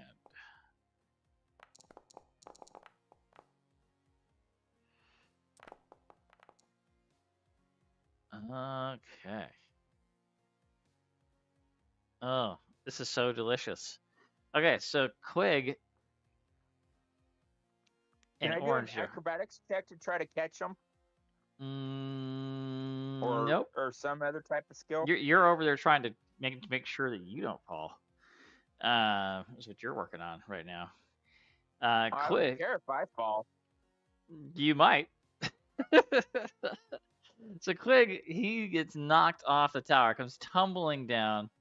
I'm gonna say he bowls into Orange Joe on the way down, and the two of them fall into one of those depressions that is around the tower. We fall into a deep depression. You feel into yes, a deep depression is right. I couldn't have said it better. You fall into it. You're prone, and some sort of disgustingly thick, viscous fluid is starting to Dissolve our bones? not dissolve your bones, although it might. Let's see. But it begins to starts to immobilize. So you're on the ground and you are grappled right now. And so you can. So we'll start with Quig and Orange Joe, because you need to try to break free of this, as you are being kind of sucked into this thing. So to do so, these checks are so hard. They are insane, these checks. I'm going to have to reduce this DC. This is absolutely nuts. Okay, so you can try to break free as if escaping a grapple. Or... okay, sure. Other people, we'll get to other people like Rarg and Keskadai in a minute. But we'll start with you two first. All right, so Orange Joe. You can give me that, it's athletics, right? No, it's athletics or acrobatics to get out, I believe. Okay. Okay, and let's see how Quig does real quick before I pronounce. What happens to you? Oh, Quig sinks in deeper for sure. The rest of this liquid, Orange Joe, you are barely, barely crawling out. One of your left foot is still stuck in it. Quig, on the other hand, goes the opposite direction, down further into it. This liquid starts to. You can only see like his little gas masked face that is still sticking out of it, and this liquid, it begins to harden, trapping you further inside this stuff. So Quig now has the pinned condition. Um, Orange Joe, I'm going to say you're still grappled, but you are not out of dodge yet. Rarg, you can attempt to help Orange Joe and or Quig with an athletics check to grab them and pull them out of this liquid. Who do you want to attempt to help, Rarg? I will attempt at first the rodent. Okay. You reach in with your giant bear paws and grab a hold of that Yosoki right by the face because it's the only part that's still sticking out, and yank him free of this liquid. He comes out and he looks like, I mean, he still has all his gear and everything, but he looks like, like a cat that got dropped in a bath and then out. It's like, but it's got all this goo all over it, like something disgusting sneezed all over this Quig, and within moments it starts to like solidify and harden. But because he's out and he's been moving around as it's settling, he's able to start breaking off the chunks of it, of whatever this was. And then Keskadai comes over to you, Orange Joe, and it looks you up and down. And it's hard to see on Keskadai's face, but he's pointing at your foot, pointing at you, and you don't know what he's saying, but he's definitely having a conversation with. He's using this definitely as a teaching moment for Chick, because everything's a teaching moment, right? And then he'll try to encourage you, Orange Joe, with a diplomacy check to see if he can inspire you to do better. Do better. Not really. No, you're not feeling it. Not really feeling it. You don't feel inspired by Keskadai. Maybe because he's using you as a teaching moment instead of trying to help you. But Orange Joe, you get another chance. One more chance. See what you got. Nope. Oh, gonna need Rarg to step in and help you out. So Rarg and Quig will both try to help Orange Joe out. Rarg, you go first. Maybe you can do it in one shot again. There you go. Okay. Just as you're being sucked back in, Orange Joe. Again, the bear paw comes in and grabs you, ripping you out of this thing and setting you down ever so gently. I like to think when Keskadai tells me to do better at getting out of it, I just throw myself back in to spite him.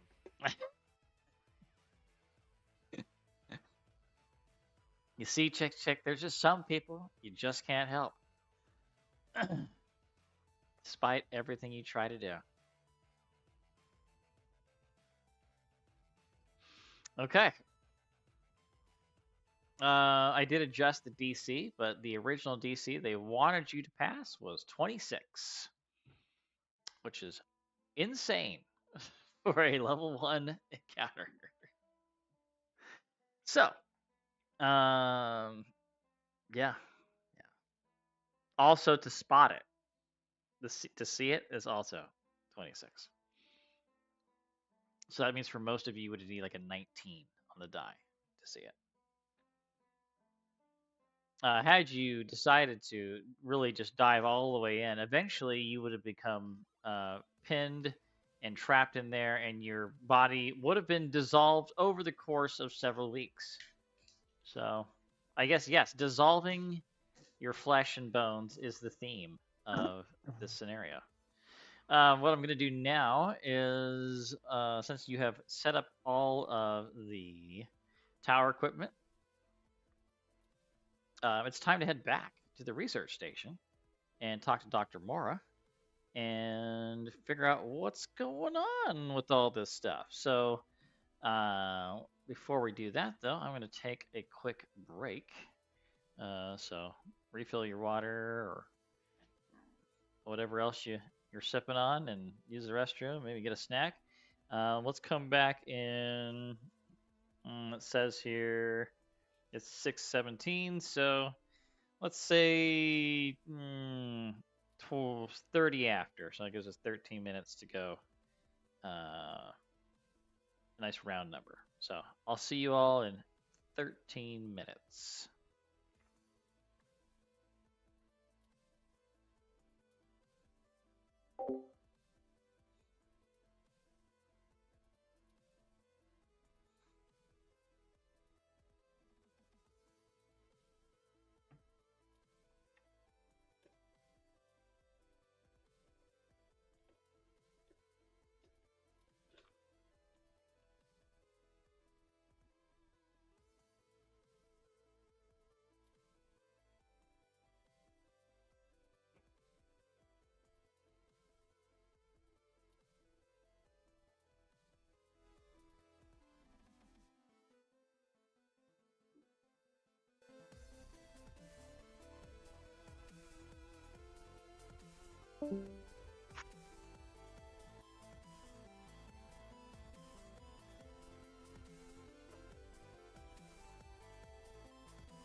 Hey, Caleb. Yeah. If you're interested, I just posted a game for Fistful of Flowers.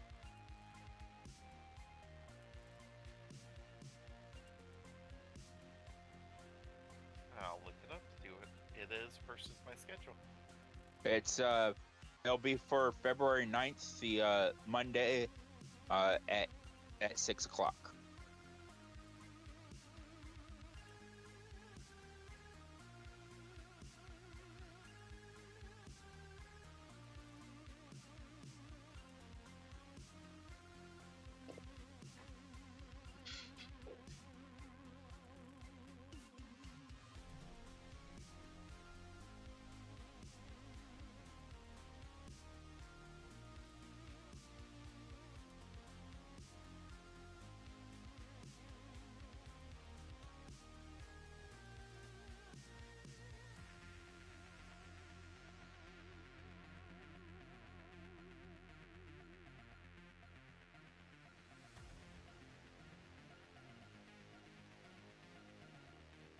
I can probably make that work.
Yeah, Alright. I just recently started really online gaming or role playing or jamming.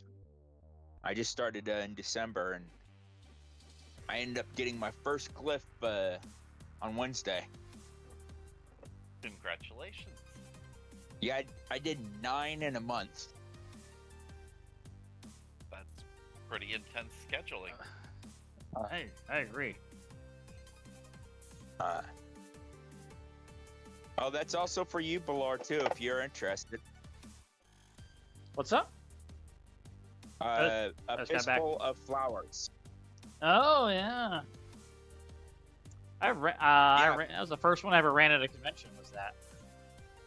Yeah, see, it was free on Roll20, so I grabbed it. And There you go. So it has was the able free to gens find in it. I bought it and it downloaded it completely on, so everything's all in the game. I'm going through it a little bit, and been reading it, and Right on. it's even got a page that talks about changing maps, how to do that, and opening up character sheets and clickable action, stuff like that on like a tutorial. And I'm like, oh, that's kind of cool. Yeah. Because I mean, I just like when it comes to, like, Foundry, like there's always like something new that I'm discovering all the time. Oh, I can do that? Oh, I didn't know I could do that.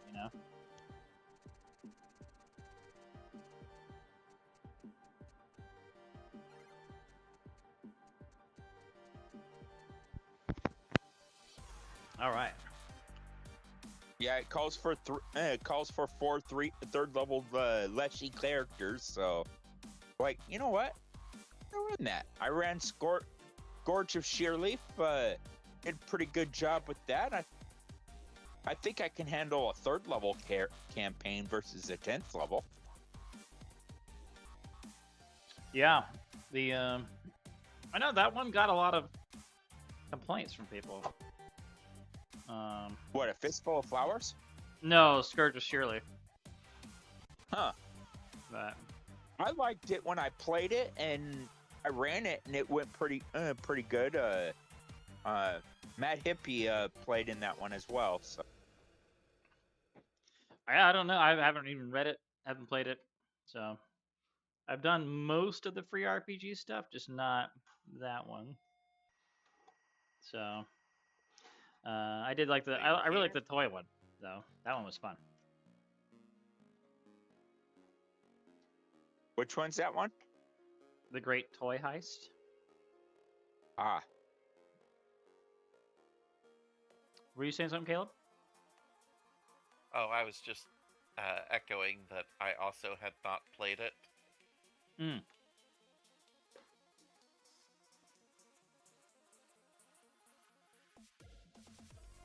All right. Oh, sweet. Got me some of that Palladium stuff. That was Ninja Turtle stuff. Reading into that. It's a fun little system. It is a unique system, but that was one of the earliest games I ever learned to play. Well, they just did a redo of it. And I have the old version, so I'm like trying to find out what's different. But if you're interested, I'll probably be spinning up a game for that sometime soon. Once I understand what the heck I'm doing. So. what's the game? Teenage Mutant Ninja Turtles and Other Strangeness. Huh. It is a Palladium Rifts system game. I love Rifts. Well, it's in that world. I played the I can never remember the class, but it's the class is from Wormwood, and it's the one where you wear a mask. Oh. They those characters, they're immune to fear, and they are so scary that dragons can fail their saves against them.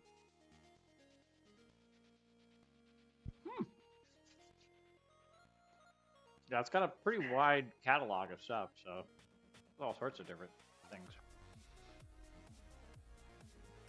All right, let me turn that music down just a smidge before we jump all the way back into this. Back here. Put that back down the way it was. Okay. All right. Back at the research station. You have come back. It's called the APOC. The research station. You again talk to Dr. Mora. Dr. Mora is thrilled that you have set up all of this research equipment and came back in time for lunch. Her daughter, of course, little Mina, is also happy that you can join them for lunch. Although it's not anything super exciting, just standard rations. But they've got some adorable, cute little shapes that they make it in for little Mina to make it slightly more exciting.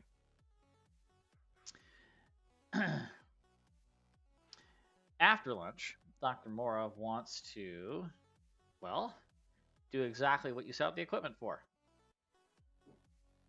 You watch her as she begins to do the final calibrations of the towers, and it starts the scan. The 3 scanning towers begin to construct an image of the Big Mina Plateau, as she calls it. The Forsaken Canyon, the cliffside, and the dry riverbed all come into focus, along with many other terrain features around over many square miles. But the image also goes down under the ground, and also gives temperature, seismic activity, and other geological readings begin to light up on the screen. Moira's voice becomes very excited with everything that she's saying. This is wonderful! You have saved us years of work.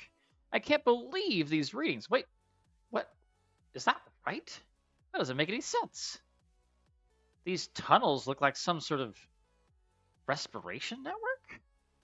In this composition of the plateau, that mineral doesn't appear naturally on the planet. And this whole area is some kind of... Is this a transplant?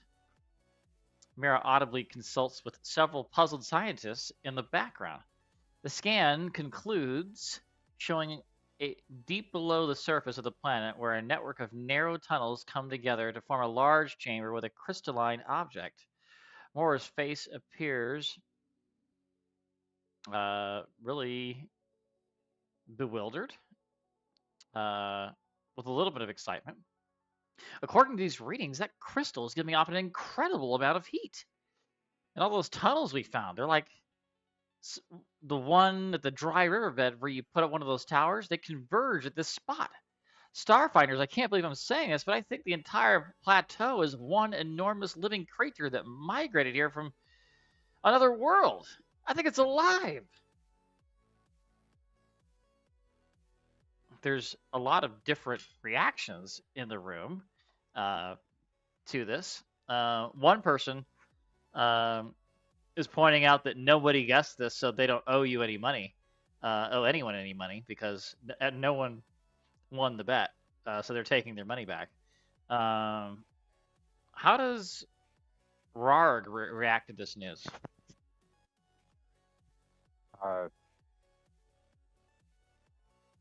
Sorry, I didn't quite catch that.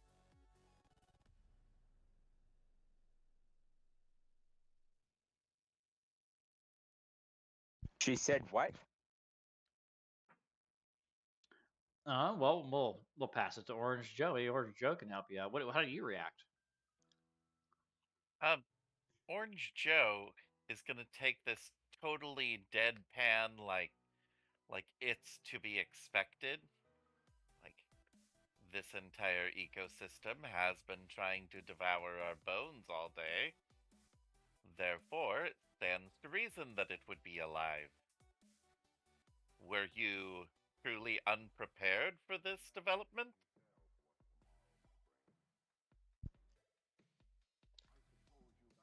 Quig is scratching his head. Doesn't know how to make heads or tails of this thing. Keskadai comes to the table where you are at, Joe, and Rard. He broadcasts to you that the Starfinders are always prepared for lots of different things. However, this creature of this size, I'm not sure they even have a scale rating for it of this size. Although it does appear that there is a direct line into something there that's generating some sort of heat, or maybe it's some sort of control mechanism in there. Maybe there's other sentient creatures manipulating all these traps that are up there. There's a lot we don't know. So I guess to answer your question more succinctly, Orange Joe, it would appear that no, we are not prepared and did not expect this. Dr. Mora nods with Keskadai's conclusion.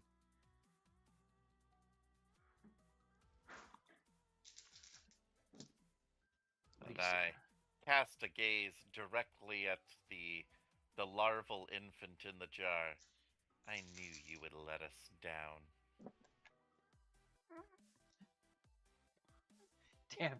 Damn you, Chick. Why have you done this to us? Okay.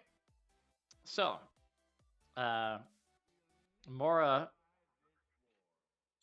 would ask you, well, at this point, I mean, we got to figure out what's going on down there. And by we, I mean, well, of course, all of you. We're not trained to deal with this kind of thing. We can study data and eat these terrible rations and, of course, put together prefabricated buildings. But descending into tunnels and exploring the great unknown, well, that's for, well, people like you, Starfinders. I'm sure Fitch would want you to check it out. What do you say? I'm sure Fitch would. If she knew about it. But she doesn't, and we're going to keep it that way, is what I would say if I didn't want to go. Of course, let's go! And Quig, he jumps up on the table. He's excited. Keskadai gives a nod to that. How does Rar react to that? Maybe we should try to see if we can do something about it. How do you respond So to that, we Joe? are all in agreement. We will act immediately and hide this from the society.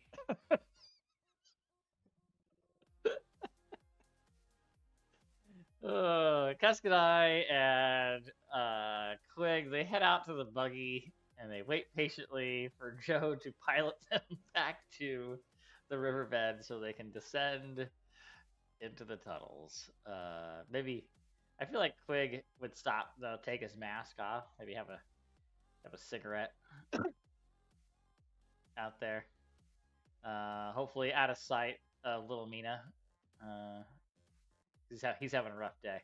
He's done a lot of work, Quig has. Keskadai's gonna meditate up near the buggy. How long would you say it takes Orange Joe to finally break down and join his companions? Oh, he'll pursue fairly quickly. He's convinced they are also on his side at this point to undermine the society in some manner, and this might be important for the future. Okay. Back on the inner cycle you go. There are back in the buggy. The rest of you go. But the buggy is again lightened up a little bit because there's no more equipment in it. So let's get a piloting check to find out how long it's going to take you to get to this location.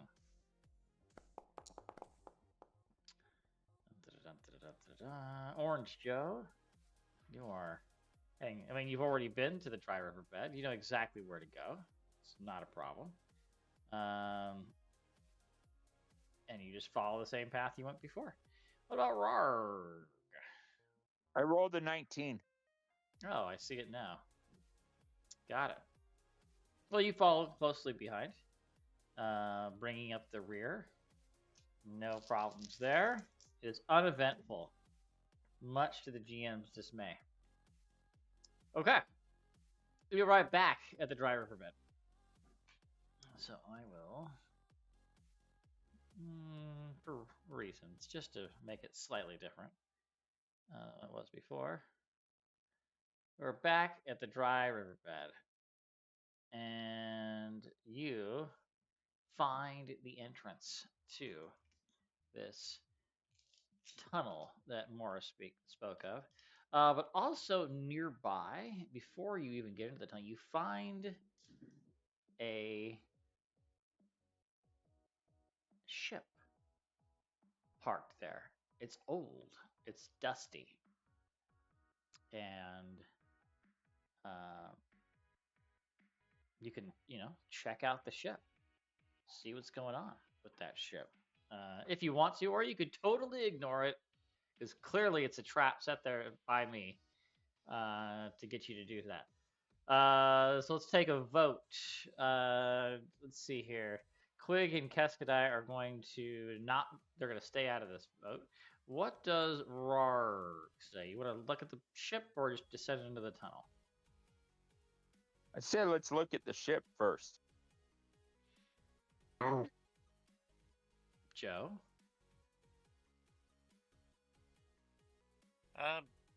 Joe is initially inclined to descend into the tunnels, because that was our objective.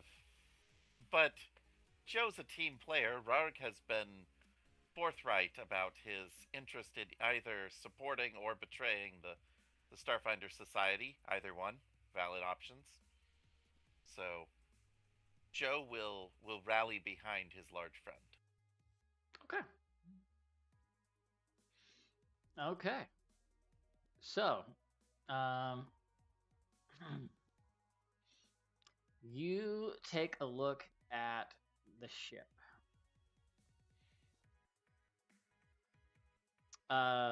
The hatch is easy to open on it. You look inside. It's a very small ship that one Kasatha and maybe you could have fit like 2 or 3 in there if you really were trying to cram things in.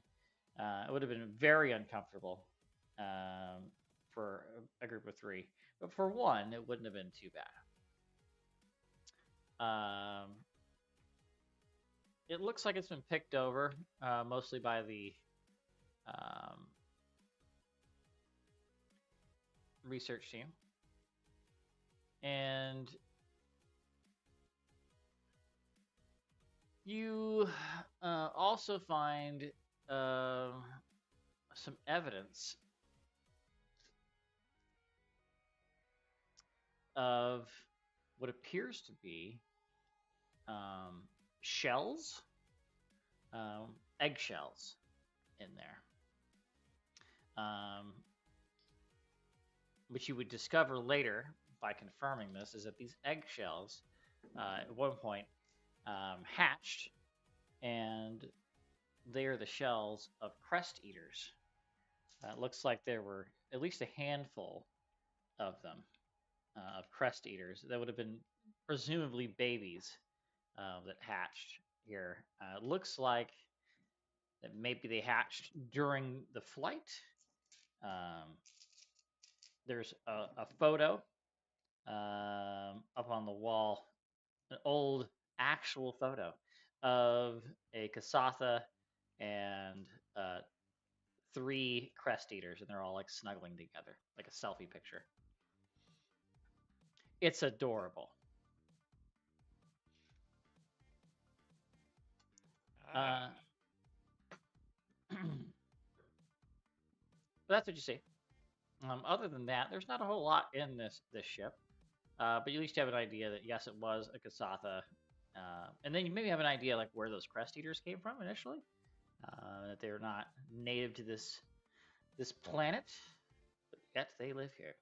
So they're I guess developing a habitat here, or maybe they're not. Maybe you found the sole remaining crest eater earlier of that original group. Who knows? Because I don't know what the lifespan of a crest eater is off the top of my head. Anyway, you check out the ship, and now it's time to delve into the belly of the beast.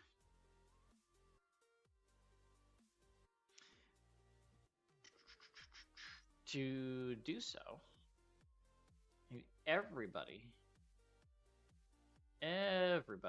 all of yins, to give me an athletics check as you descend into the belly of the beast. So Keskadai,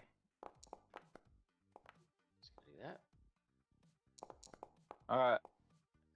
Ward will offer some help to Rodin if he needs it. Quig? Yep. You could stop calling me Or Rodin. We've been anybody working else. for the whole day. No. Or anybody else that needs it. You promptly ignore. Well, it looks like Keskadai is struggling, but he's able to safely descend into it. Quig does not need anyone's help, neither does Rarg. But Orange Joe Ascends faster than all of you. he's just dives in head first.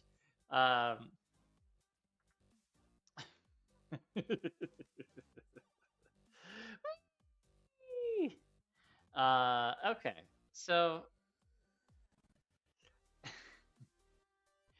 you are gonna take some damage As you. I presumed as much.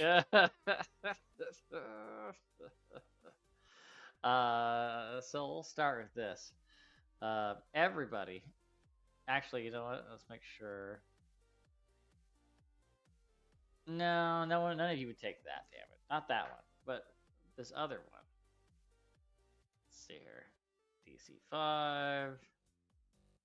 Yeah, we'll just do it this way. All right, so you're going to start off by taking 2 points of damage as you descend into this. You get stuck at a few spots. You start to encounter more of that goo that you have before. It's not. It's just like you're slowing everyone else down when it comes to this thing. So in some spots, the tube you're in gets really narrow, and even though Rarg is large, he's able to shove his way through really easily. But Orange Joe keeps finding himself getting stuck at weird random angles that needs assistance to reorient him. So it takes a while, but eventually you do get down there. It's about 80 feet down into this thing. So,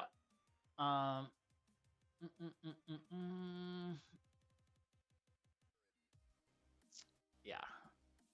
Oh, I'm sorry. I was reading the wrong thing. That is not what you take.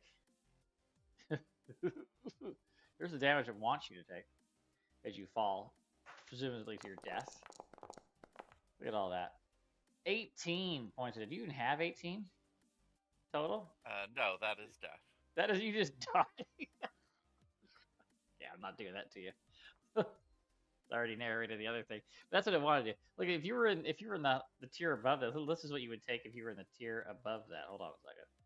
Because this is just nuts. You would take, if you were in the 3-4 tier, you would take this. So, I mean, goodness. No. But it's not massive damage. You would just be unconscious at the bottom. You'd have to be like nursed back to health. So it wouldn't be over for Orange Joe. So that's the good news. Okay. Actually, it would be. I Why? have 12 total life, so I get reduced below 0. Right. And it 18 damage is more than twice my total number of hit points, which is only 7 at level 1. So it would be massive damage death. You would just instantly die. You have only 7 hit points? Yeah, I'm a level 1 precog. I'm a caster.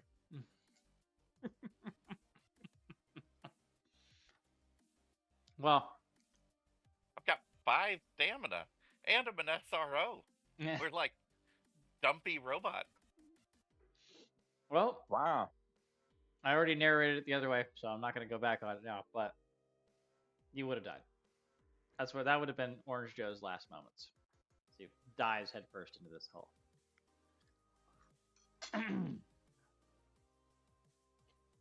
Okay. You know what, Baylor? Send me the link on Discord. I'll pay my resurrect. Not gonna worry about it. No, that I can be dead and then be back. We were fair. We were fair. All right. Well, either way, that's the. Oh, you mean that one? That link. Sure. I'll send you the link. The $5 link. Sure. Let me grab that real quick. Here it is. Unless you viewers at home want to save Orange Joe. Yes. Well, I'll tell you what. We'll give everybody a chance to save Orange Joe, who's in the chat. And if you are in the chat and you're listening and you decide you're going to save Orange Joe, there's a link to do it. It is a $5 donation. So we'll just see if they do. But I know you're going to pay the difference if not. So will carry on as he's miraculously brought back to life. I thought I was talking about this at the con that you could game the system because you get all your spell slots back. So if you run out of spell slots, just go get killed and pay $5 to get all your health and spell slots back. I never run out. Oh, all right. I just purchased GM rerolls and forced the GM to reroll every single critical.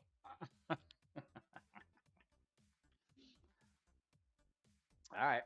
One of the GMs in my game during the McCracken Con bought an auto crit. He says that he wanted to try to kill one of them. Yeah, Doom. He did the damage. The damage was fucking low as hell.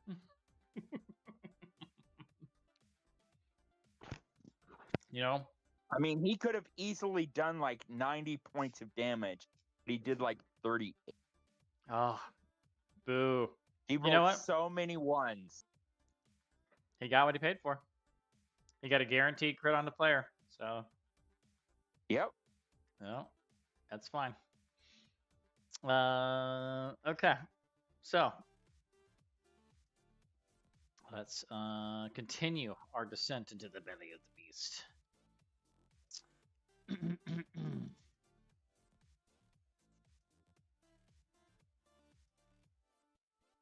You can find at the bottom another dead creature. Not just Orange Joe brought back to life, but you find a dead Kasatha. But this Kasatha is like encased in the same stuff that when you were fighting those stone gulls earlier. It's like the same kind of outer exterior that you saw on them as well. But there's the distinct form of a Kasatha there. So I see a stone Kasatha. I see a dead Orange Joe and a live Orange Joe. Just respawns. We've got a mimic. Orange Joe like smashes, and there's a moment where like his eyes power down, and then in the future they just send the Orange Joe program to the past again. They're like, you must resolve this traitor issue. And suddenly he wakes up again like, oh, I've been rebooted.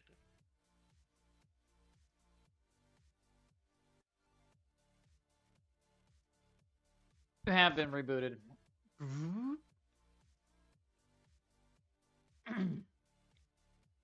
You can search the Stony Kasatha, and you find a couple of things. One, you find like a flashlight, which is the batteries are dead. You find a spherical hollow recorder, and it has the kind that like that would be the kind that like R2-D2 probably had in him, that has the little hologram projection and audio with a plug-in of a battery. You can get the holo projector to work. And anybody got a battery? Orange Joe I have a battery in my rifle. I can pull that out and use that. There you go.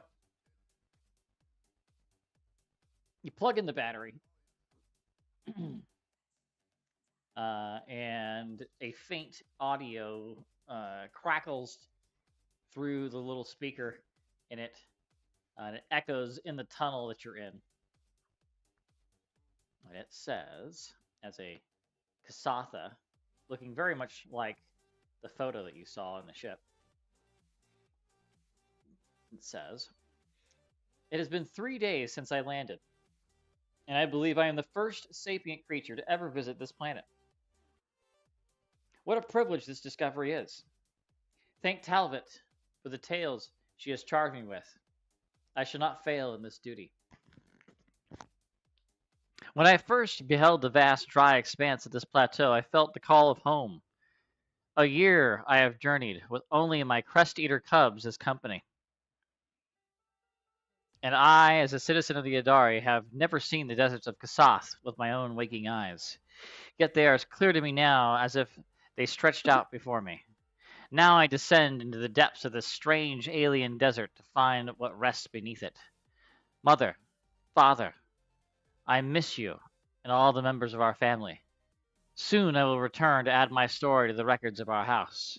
Perhaps one day that story will be retold, and the lessons others have taught me about myself will be repeated in the halls of our ancestors.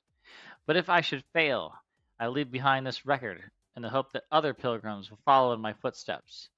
And while it is hope beyond hope, I ask that of you, strangers, if you find me here before the carrion birds have made a meal of my flesh, please perform the work of the Adata and preserve my memories for what they are worth, so that I may be returned to my people. For even in failure, there are lessons to be learned, and love can still be found and remembered. I am Exujana Onarab of House Hadulan. This is my tempering. And the recording clicks off.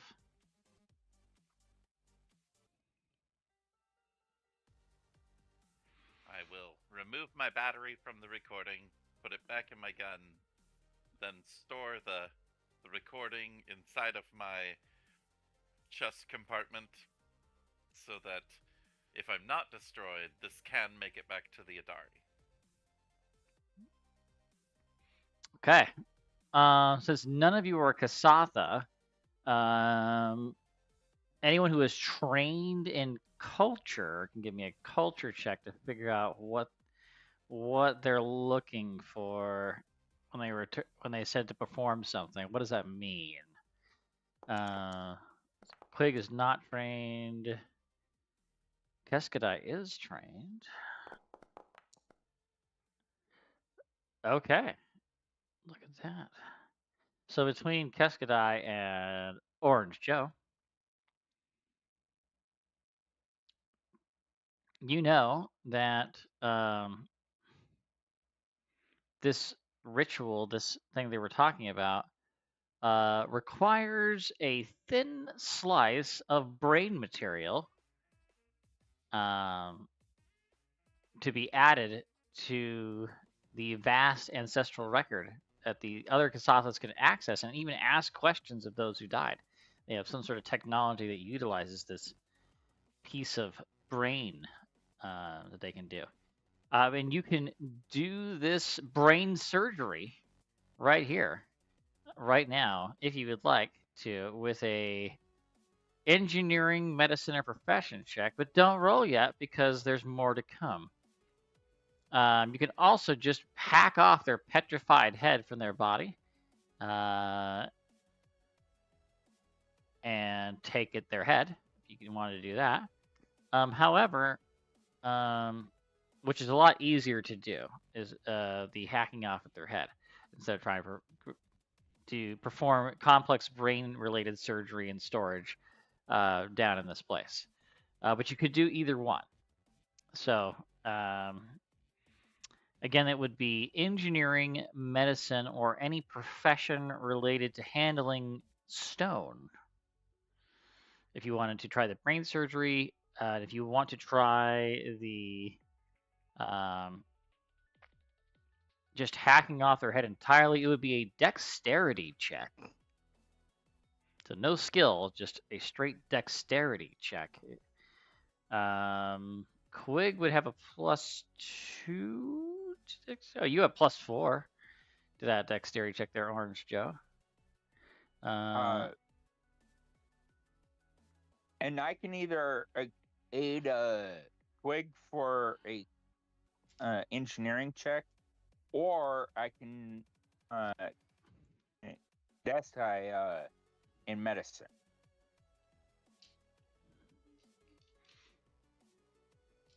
So I'll let you know the DC to perform the brain surgery is 15. So I would say that, Quig's got a pretty good chance with the assist from Rar. The medicine, I think I would say Quig has a better chance of pulling this off than Keskadai, which I know Orange Joe is just thrilled to hear. Quagrog has been rocking it out all day. I say give him the shot. Okay. All right. All right. I will aid Quig. Okay. There's a successful aid.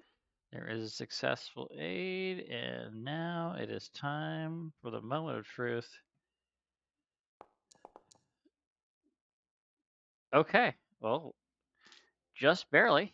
You are able to remove the required amount of brain material from this petrified Kasatha corpse. And so you have the recording now, and then you also have the brain material. Keskadai provides a tube that is not the larval tube to store this sample of brain material in, and away you go. However, Joe is far more kind to the brain tube. Of course he is. Of course he is. The brain tube never responds back to you, though.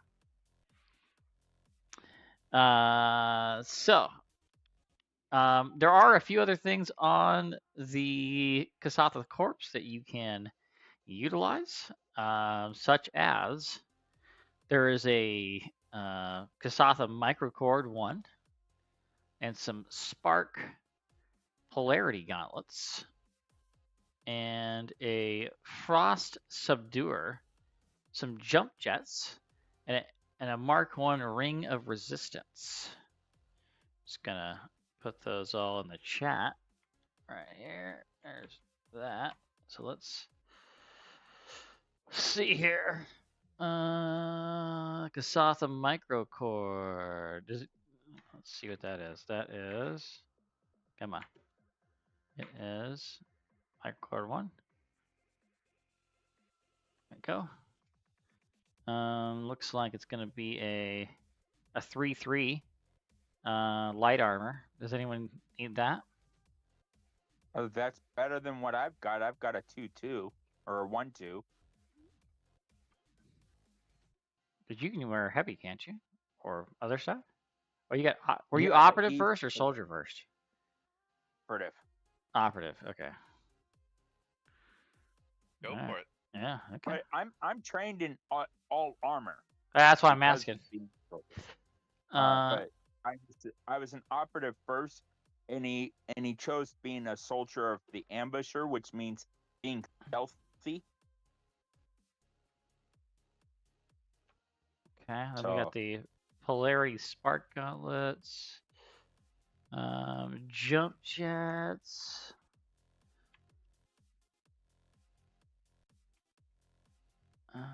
Equipment. There we go. Okay. Hold on a second. So it looks like the trade-off there, if you want to wear this, is that your EAC would be lower for some reason, and that But your my kinetic would be higher. higher.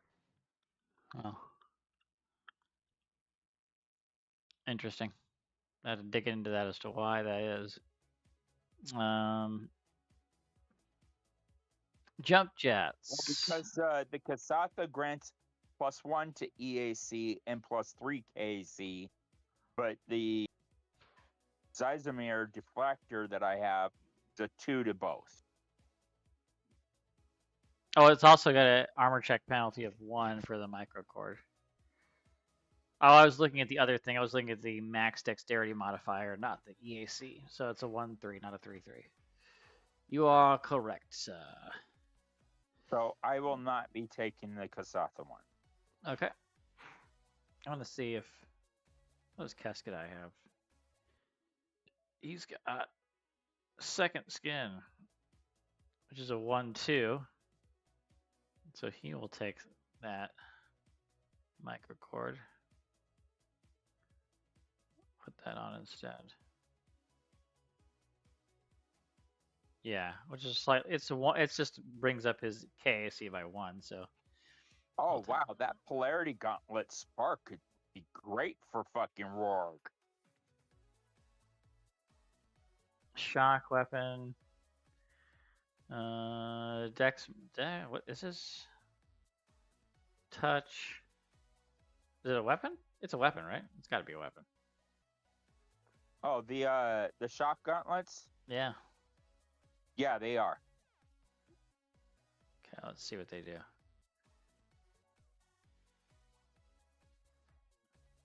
Okay.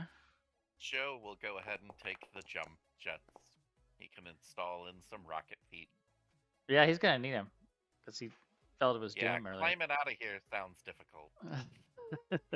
He's gonna need all the help he can get. Okay. Why is it -4? Oh, because it's an advanced weapon.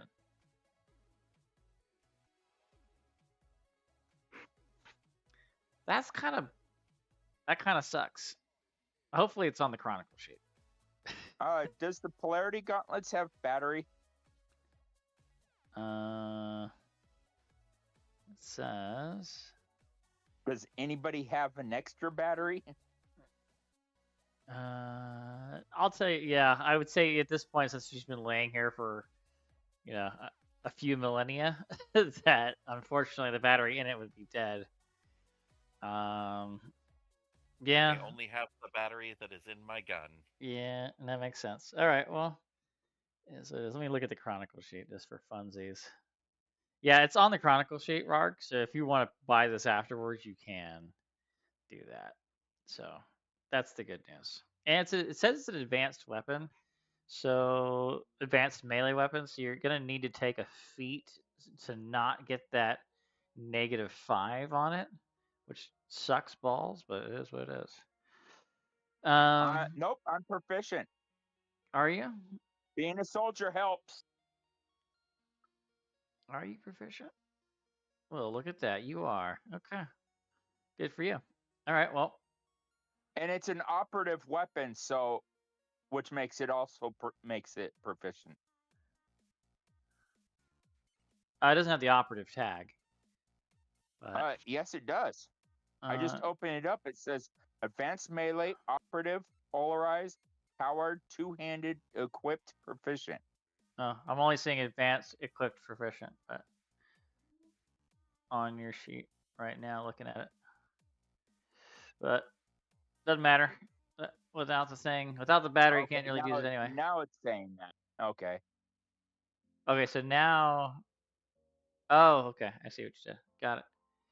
When you have it quote unquote equipped, it shows all that other stuff. Without it, it didn't show that.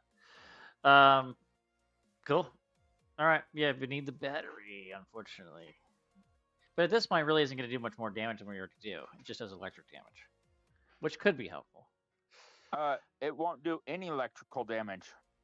No, what I'm saying is when you have the battery for it, and you can actually use it, it's doing the same amount of damage as your normal swipes and stuff like that. It's just that it. But it lets him target EAC. Yes, it does. Which is really nice. So, okay. Anywho, with the body looted and its brain dissected, you continue to go further and further and further into the tunnels. When eventually you come across a large opening of some sort in this area. We'll say you're right here. I'm going to pause that, and I'm going to drag out Rarg and Orange Joe. The newly resurrected Orange Joe. For some reason or another, each map I have to click vision enabled to see. I know exactly why. We'll we'll talk about that later. And there's a way to permanently fix it, which I will do. It won't matter now because it's the last map, but I will show you how to do it later because there's a nuance to it. In Scout. Okay, so the 5 of you are traveling down this, for lack of a better term, corridor. When up ahead, you guys notice some of these creatures that look like this. Look, it's the cover art for the scenario. Oh my gosh. There's not just one of them, but there's like It's shrimp, giant shrimp. giant shrimp. There's a bunch of these things. They are all over. They're all over the place. I'm just gonna there we go.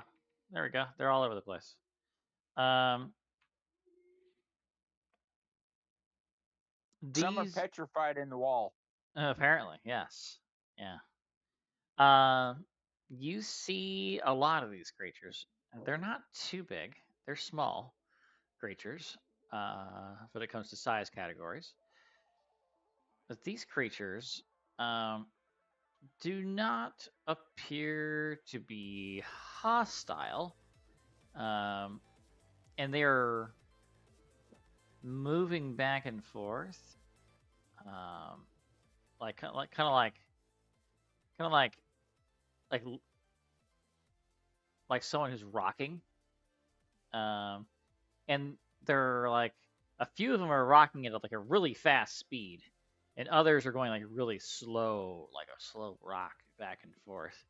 You're not sure if they're even recognizing that you are there right now.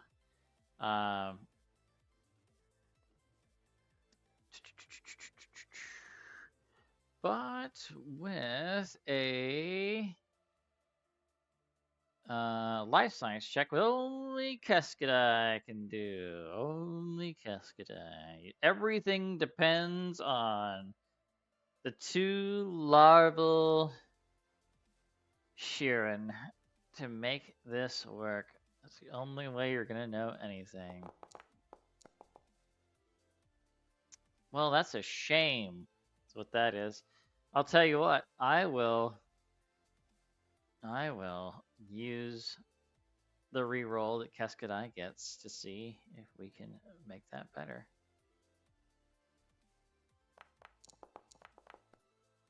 That's better. That's like the DC I needed right there. That's exactly what I needed. Keskadai, quote unquote, theorizes that these creatures are part of some sort of symbiotic relationship with this giant creature. Well, I guess giant isn't the right term. Colossal, planet-sized creature that you're currently walking through. That they are like some sort of cleaning system that this creature has. The rocking back and forth, Keskadai identifies that they are the ones that are moving really fast. They are more hungry than the other ones, it looks like. A small parasite pokes its head out of a wall, and the ones that are moving really fast descend upon it and rip it all the way out of the wall. And they 2 of them, like that almost looks like they're fighting over it, and they tear it in half and devour this parasite, like this worm-like creature. Like it's about as thick as Keskadai's arm, like a snake.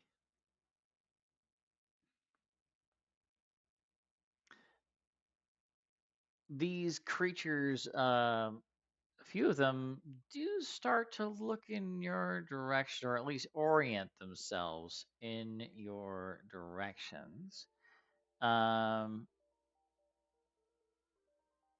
You get the feeling that maybe you don't need to fight these things. You might be able to scare them away if you so chose to do so. Orange Joe, what do you want to do? Do you want to try to scare these things away? You want to try to like walk around them, or do you want to just start blasting?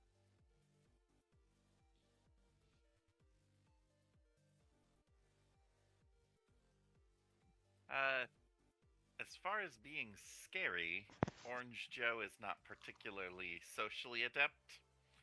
However, he is quite stealthy, so he's initially inclined to sneak past these things, uh, unless other people can come up with a superior method to address them. I can either scare them or sneak by. Oh, really? What's your stealth? Both are tied at 8. Hmm.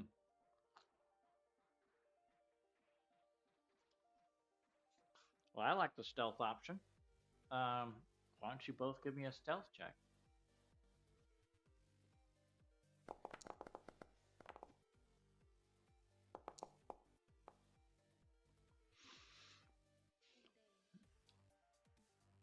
Orange Joe. With a 2 on the die and a +9 modifier.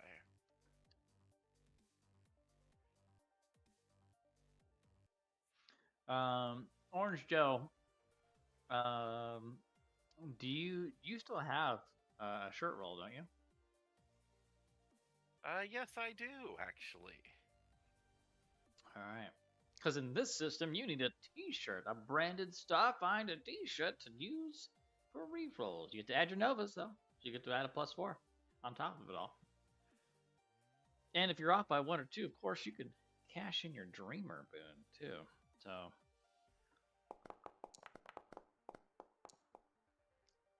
that's much better. That was much better. Okay.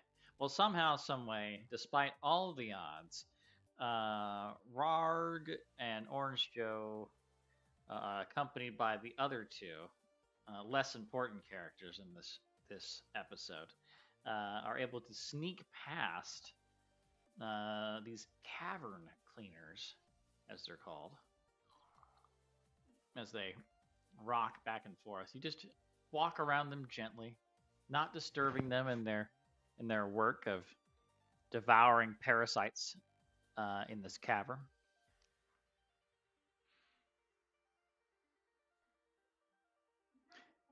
They appear to be just as sapient, though, as those sloths that you dealt with earlier, or back at the camp. So, um, yeah, shrug. I do not trust those sloths. Don't trust those sloths. Okay. Well, from there, you leave these creatures behind. Take you over here into the brain chamber, as we'll call it, for no reason in particular. You travel around further. You get into a enormous spherical chamber. It's 120 feet in diameter. There are dozens of other connection tunnels, like the one you just came from, that all seem to lead up to this very specific spot. The ceiling around this area is ascending more gently around the edges. However, it is so hot in this room. It is it's 120 degrees Fahrenheit in this room. If you can call it a room, that's what it is. So everyone needs to give me a fortitude save, please. Or you'll be taking 1 point. 1 point of non-lethal fire damage. Let's see. Fortitude save for Cascadai.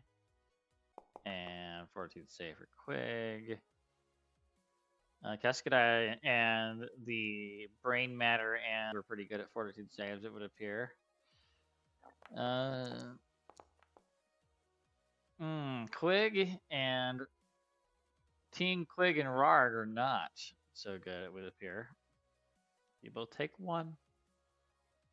One damage. Oh, come on. Take the damage. Why is it not working? Whatever. I can adjust manually. Brain canister, it's just you and me. We've got this. We're in the brain chamber.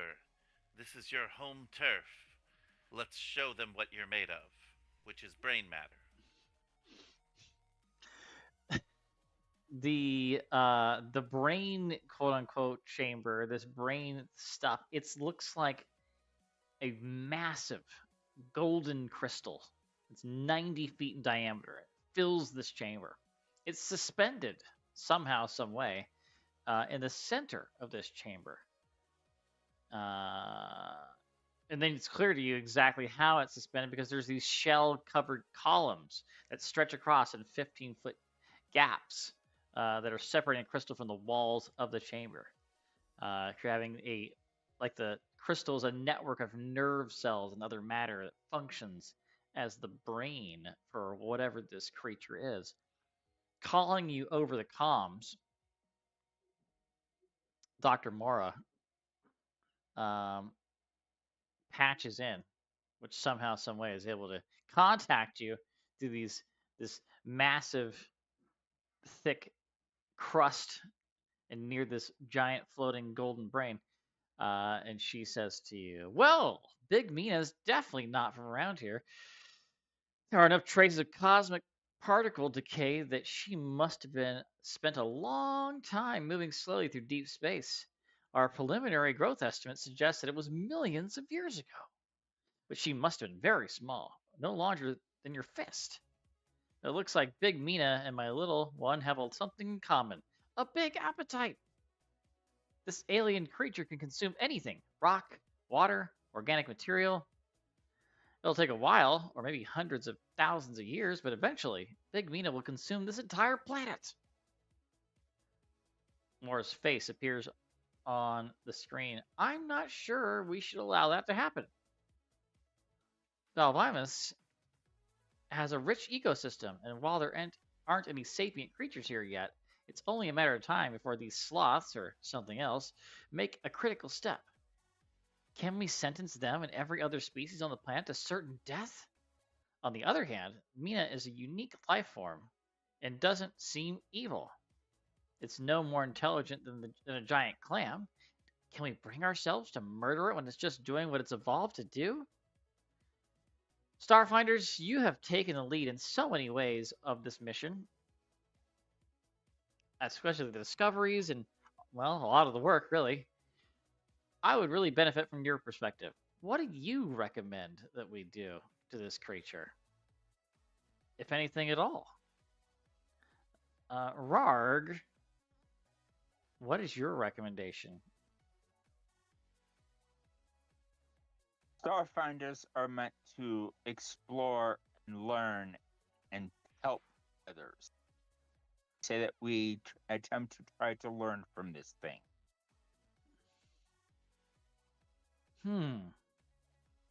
Okay. You try to learn from it. Okay. What about Orange Joe, who's like the next senior agent, second in command on the seniority list here? What do you think about this? Well, from a logistical standpoint, none of the species which we are discussing are sapient, so none of them have a specific right to life greater than the others. However, the remainders of the ecosystem here do have a much greater opportunity to be relocated should they attain some form of sapience before the point the planet is consumed. We can always come back and remove the sloth people if they become intelligent, and place them somewhere else habitable. This creature would be banished to extinction after perhaps millions of years in order to preserve the other species and their right to stay on this specific planet. I don't feel that location is more important than life. Hmm. You make a good point. Maybe we are putting too much stock into this. If this really did take millions of years to happen, we would have plenty of time to do, well, both of those things. Time to study this creature, as well as prepare to evacuate sapient life forms should they ever become sapient. For all we know, this creature itself may someday be sapient. Her eyes widen, and when she says, "Oh, that would be," I'm not sure how I feel about that. Um, you hear the little girl in the background. They're going like, "Yeah, that'd be great." Now, no fat shaming. Just because it's larger than you does not mean it's somehow bad. Okay. Well, she's like, well, if you head back now, then you guys can make it here for dinner, um, if you like, and you're welcome to stay here on this planet as long as you want. Um, doesn't look like anything's going anywhere. They go, yeah, Perhaps not millions of years, though. probably not. No, I don't think any of us will be here millions of years. You face no incidents at all when you are heading back towards the research station. You pass back by the cleaning creatures. What were they called again? They were called the cavern cleaners, devouring their parasite meals, rocking back and forth. You pass the dead Kasatha, that you'd perform brain surgery on. You climb back up the tunnel, just for funsies. There's no damage involved here, but just because I'm curious, everybody give me an athletics check to see how you do when you're climbing out of this tunnel. How do we do? That's -1 for Keskadai. That's a tough hill to climb. Okay. Orange Joe. I jump jets. Jump jets. You're gonna need them. You really are gonna need those jump jets. I say we should not kill this creature because it is unlikely I can get out of it. The creature and I are now one. You know what the DC was for all that too earlier? It's just a 5. That's all it is. Orange Joe falls to his death on a DC 5 check. Sounds appropriate. Oh my gosh. Okay. Anyway, after returning back to the researchers with Dr. Mora, she has considered your words and is going to try to start plans immediately to try and find a way to save as many native species as they possibly can, and kind of get that in the works so that when she is gone, that other people can pick up the work and that they will be a protected species here, with plans to evacuate them. Other than that, she doesn't know what she's going to do now, but she's going to kick it up to the chain of command and see what needs to be done.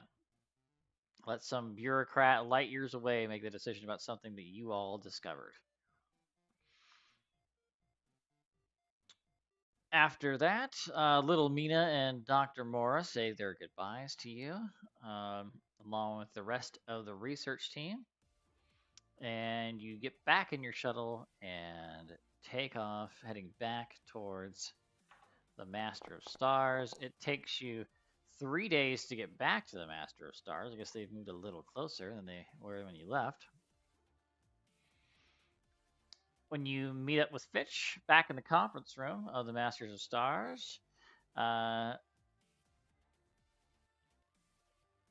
she tells you, I didn't think it was going to be a first contact mission when I first asked you to take it, but it sounds like you all did the best you could in a really difficult situation. The Wayfinders will back you up on this mission, so don't worry. If anything comes of it, I have your back.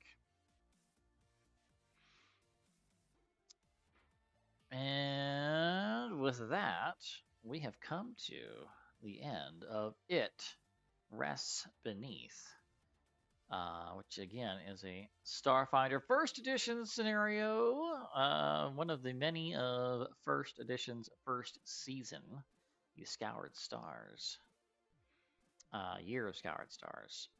It did have vehicle, but it didn't have vehicle combat. There was no. That's always when I saw that tag earlier, I was like, oh, it's a vehicle combat one. But there was actually, like, reading through it, there's nowhere for.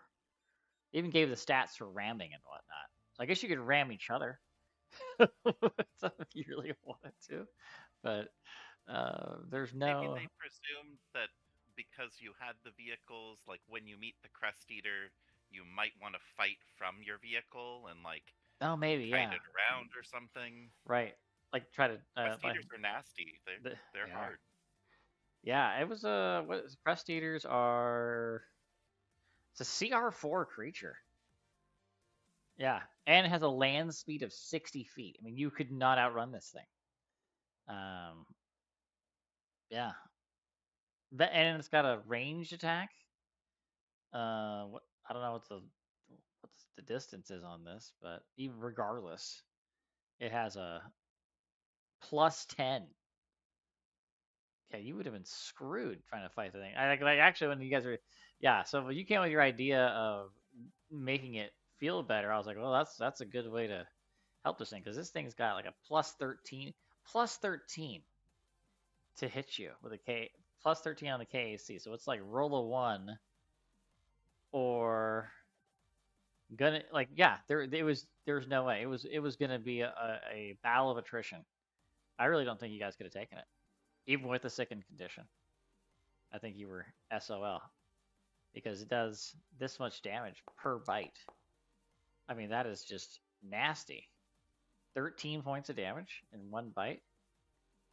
I mean, Orange Joe's dead in one bite. Yeah, that drops me in a single hit. Yeah, and then this one, then the Venom Spit. You take con damage. I mean, yeah, but some of the DCs were just like 26 and stuff like that. That is brutal for a level 1 scenario. Super 26 brutal. When it's like you can have one, like I'm level 1, so I can have one rank, and then if I'm proficient and I have the 18 skill, gives me a whopping +8. So succeed on an 18 or higher. Yeah, that's something you're apparently good at. I mean, it's like the stuff I'm optimized for. Right. Yeah. Yeah, that's rough. That is rough. Well, That is fucked up. yeah, some of these older scenarios just are what they are, comes to that. That's why I'm just moving the DCs around, honestly, because it's just like it's impossible to do it. They also had another encounter in here that was specifically labeled optional encounter. I'm like, man, so that would have been like if you had failed everything, right? That would have been 4 combats, and one of which you probably wouldn't have survived. Almost guaranteed, you wouldn't have survived. Especially when once that Crest Eater got close to one of you and could just full attack you, which it totally would. I mean, there's just no way. No way. So, because the second condition doesn't really do enough to mitigate any of that. So, oh well. All right. Well, any of you that are out there in the YouTube space, I see a few of you are still connected. Hello. Thank you for hanging out. This was fun. We'll see you next time. Next week, we'll be doing more Starfinder First Edition. We'll be doing Scenario 130, I believe. And 130 is, let's see here, it is number... not number, Survivor Salvation, which is also, I think, a 1-4. Oh, yeah, it's a 1-4, so it's a low-level scenario. So, All right. Well, I'm gonna kill the stream again. Thanks everyone for watching. If you have